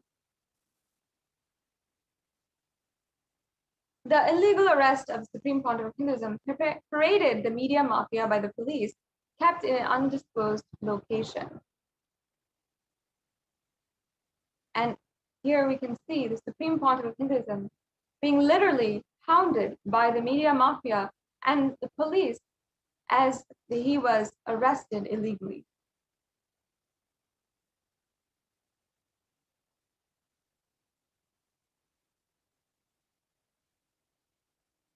மீண்டும் போலீசாரால் கைது செய்யப்பட்டுள்ளார்.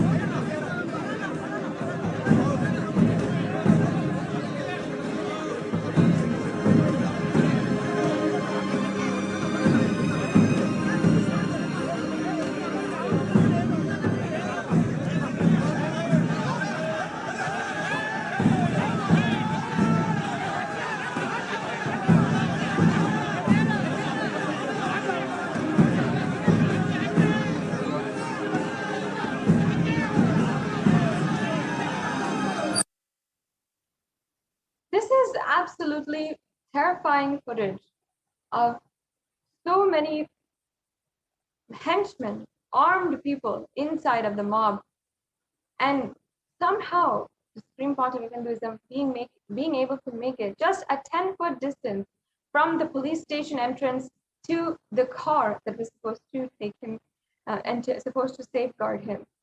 But during this time, the Supreme Pontiff of Hinduism's life was in the hands of the anti-Hindu militant forces. And this footage is absolutely terrifying. What makes each and every one of us feel so, which makes each and every one of us absolutely terrified at what could have happened in just one wrong move, one hand movement gone wrong, or anything. We can really see here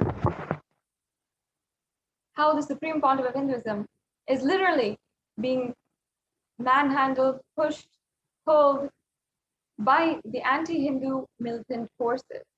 And the superintendent, on the 13th of June, the superintendent of the police, Anupam Agarwal, had grabbed hold of the Supreme Pontiff of Hinduism in this photograph as if to pose to mainstream media mafia and to legitimize the off-the-grid illegal detainment, which was called protective custody. In the legal language, mainstream media aired false news claiming the illegal arrest was related to the fake, false rape allegation.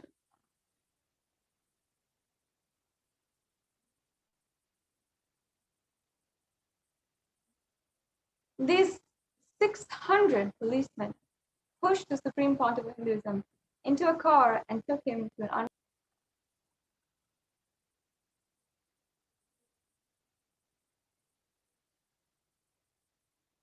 The state, on the chief minister's orders, mobilized a 600 battalion paramilitary force and fueled in the 3 crore rupees, or $500,000, for the unlawful Baudi arrest and parade of the Supreme Pontiff of Hinduism throughout the Bangalore city, to falsely project him as a criminal. This was the main plot points of the genocide attack by the state police media access.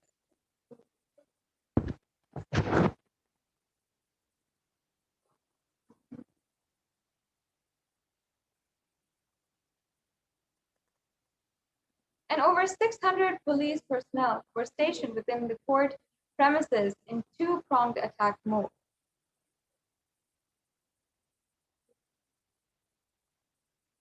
On the orders of the chief minister, a battalion of 600 men, paramilitary police forces, and additional forces were deployed to illegally arrest the Supreme Pontiff of Hinduism. Then they paraded him throughout the city to showcase as if the big terrorist had been arrested. Again, $500,000 of public taxpayers' money was spent on this exercise.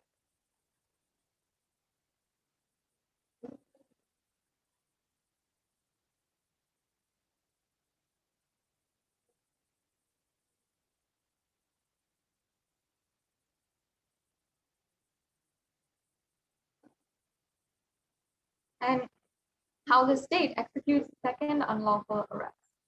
Here. In an article on the 13th of June 2012, it executes the second unlawful arrest. Here we can see this article. Have you ever heard of any religious leader or Supreme Pontiff being illegally arrested? Have you ever heard of such a leader being illegally arrested twice for false allegations?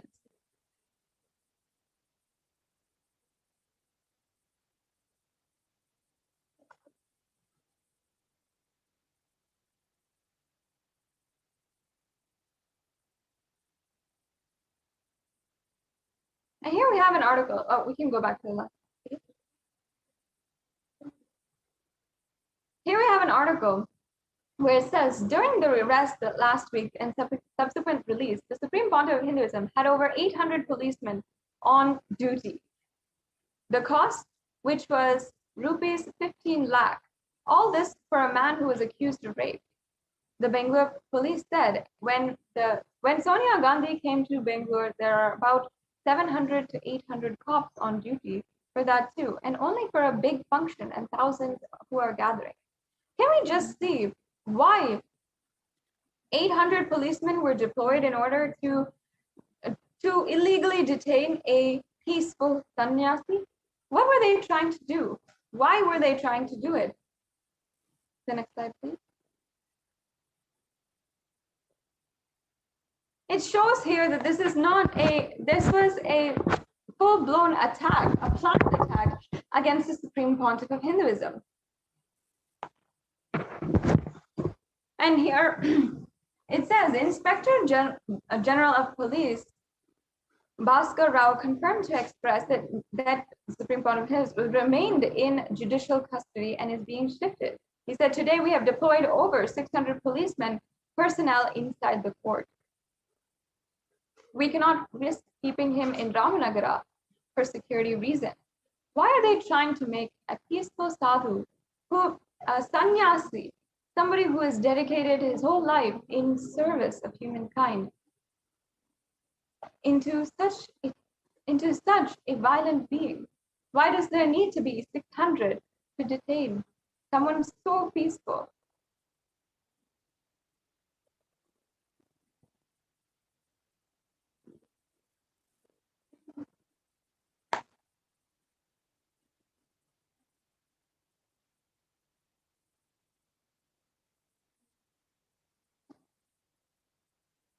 Yes, we can go on to the next one.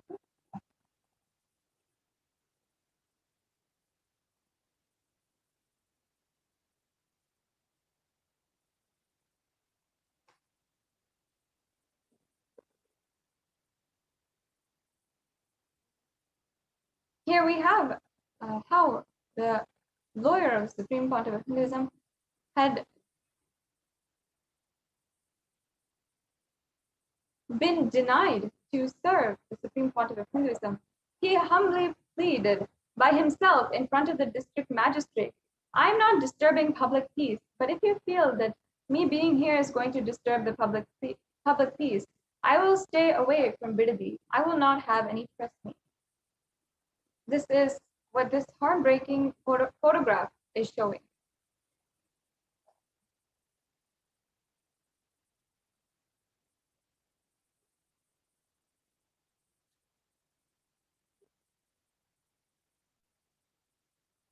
And on the 15th of June 2012, the Supreme Pontiff of Hinduism was illegally detained. He was not allowed to perform the 2,000-year-old unbroken daily religious ritual as the pontiff of the most ancient papal state in the world. Never before, even during the past 2,000 years of various invasions of India, this sacred ritual had been stopped.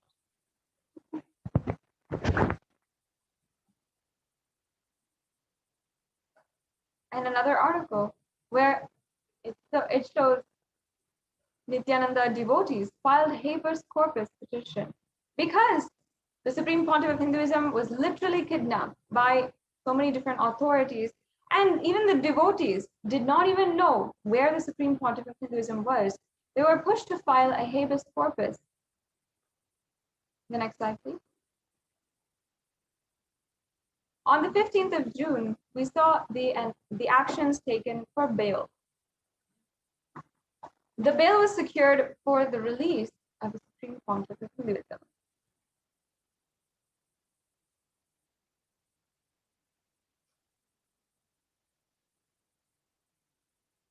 And again, we're seeing how the pillars of Hinduism are being attacked. Three major sections of society, which paradoxically today are labeled as the vulnerable society, are women, children, and monks. In Hinduism, they're in fact the foundation pillars of society.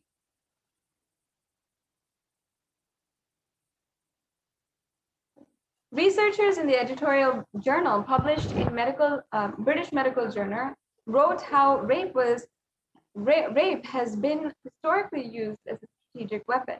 Very clearly, the editorial mentions this as a strategy to eliminate or cleanse religious or political groups.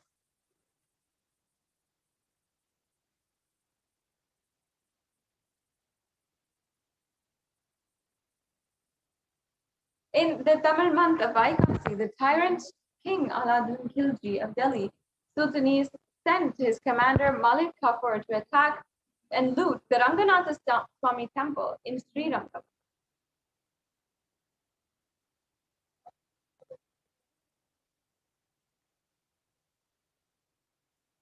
And in 1323, the tyrant King Khilji of the Delhi Sultanate sent his army to the Ranganatha Swami temple, and this attack killed 13,000 people. However, sacrifice of just less than 70 Devadasis led by Velle Ammal stopped this massacre.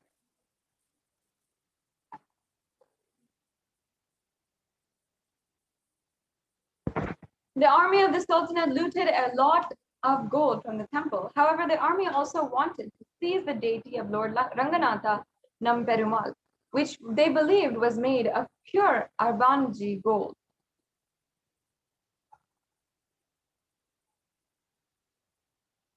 And the Vaishnavite Acharya, Pillai Lokacharya, decided to safeguard the Lord Ranganatha Nam Perumal, Bhagavan Mahavishnu, the deity, and he concealed himself and planned an escape along with the deity to Madurai. Similarly, it was planned that the goddess Ranganayaki or Mahalakshmi would be taken to another location by a separate group.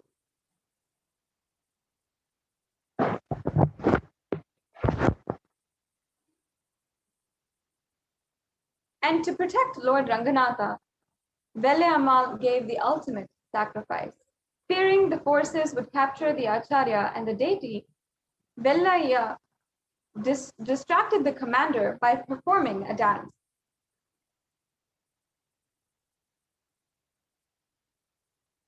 She performed the dance for several hours and thus gained time for the Acharya, Pillai Lokacharya, to escape with the deity of Lord Ranganatha. Her dance lasted for hours together. And the commander touched her, something which a chaste dasi of Lord Ranganatha could never tolerate. Like this, finally, she took the commander to the eastern Gupuram and pushed him down. The commander fell and died. After killing him, Vellayammal jumped off the tower and chanting the name of Ranganatha.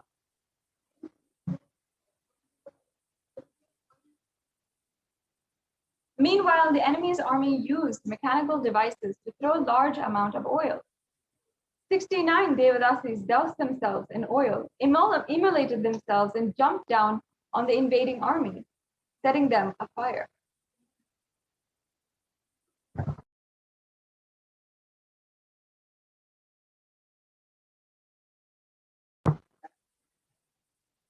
The ferocious sacrifice of these Hindu Devadasis' mothers protected the temple and stopped the massacre of any more people. And it was due to this sacrifice, the sacrifice of one woman, that saved so many people. Now, it has come time, in order to get ready for the live darshan of the Supreme Pontiff of Hinduism, let us sit with our head, neck, and spine in a straight line and chant the Mahavakya. Om Nithyananda Paramashivoham. Om Nithyananda Paramashivoham. Om Nithyananda Paramashivoham. Om Nithyananda Paramashivoham. Om Nithyananda Paramashivoham. Om Nithyananda Paramashivoham. Om Nithyananda Paramashivoham. Om Nithyananda Paramashivoham.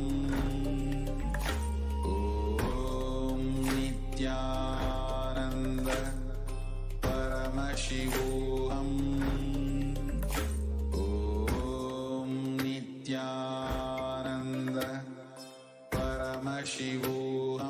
Paramashivoham. Om Nithyananda Paramashivoham. Om Nithyananda Paramashivoham. Om Nithyananda Paramashivoham. Om Nithyananda Paramashivoham. Om Nithyananda Paramashivoham. Om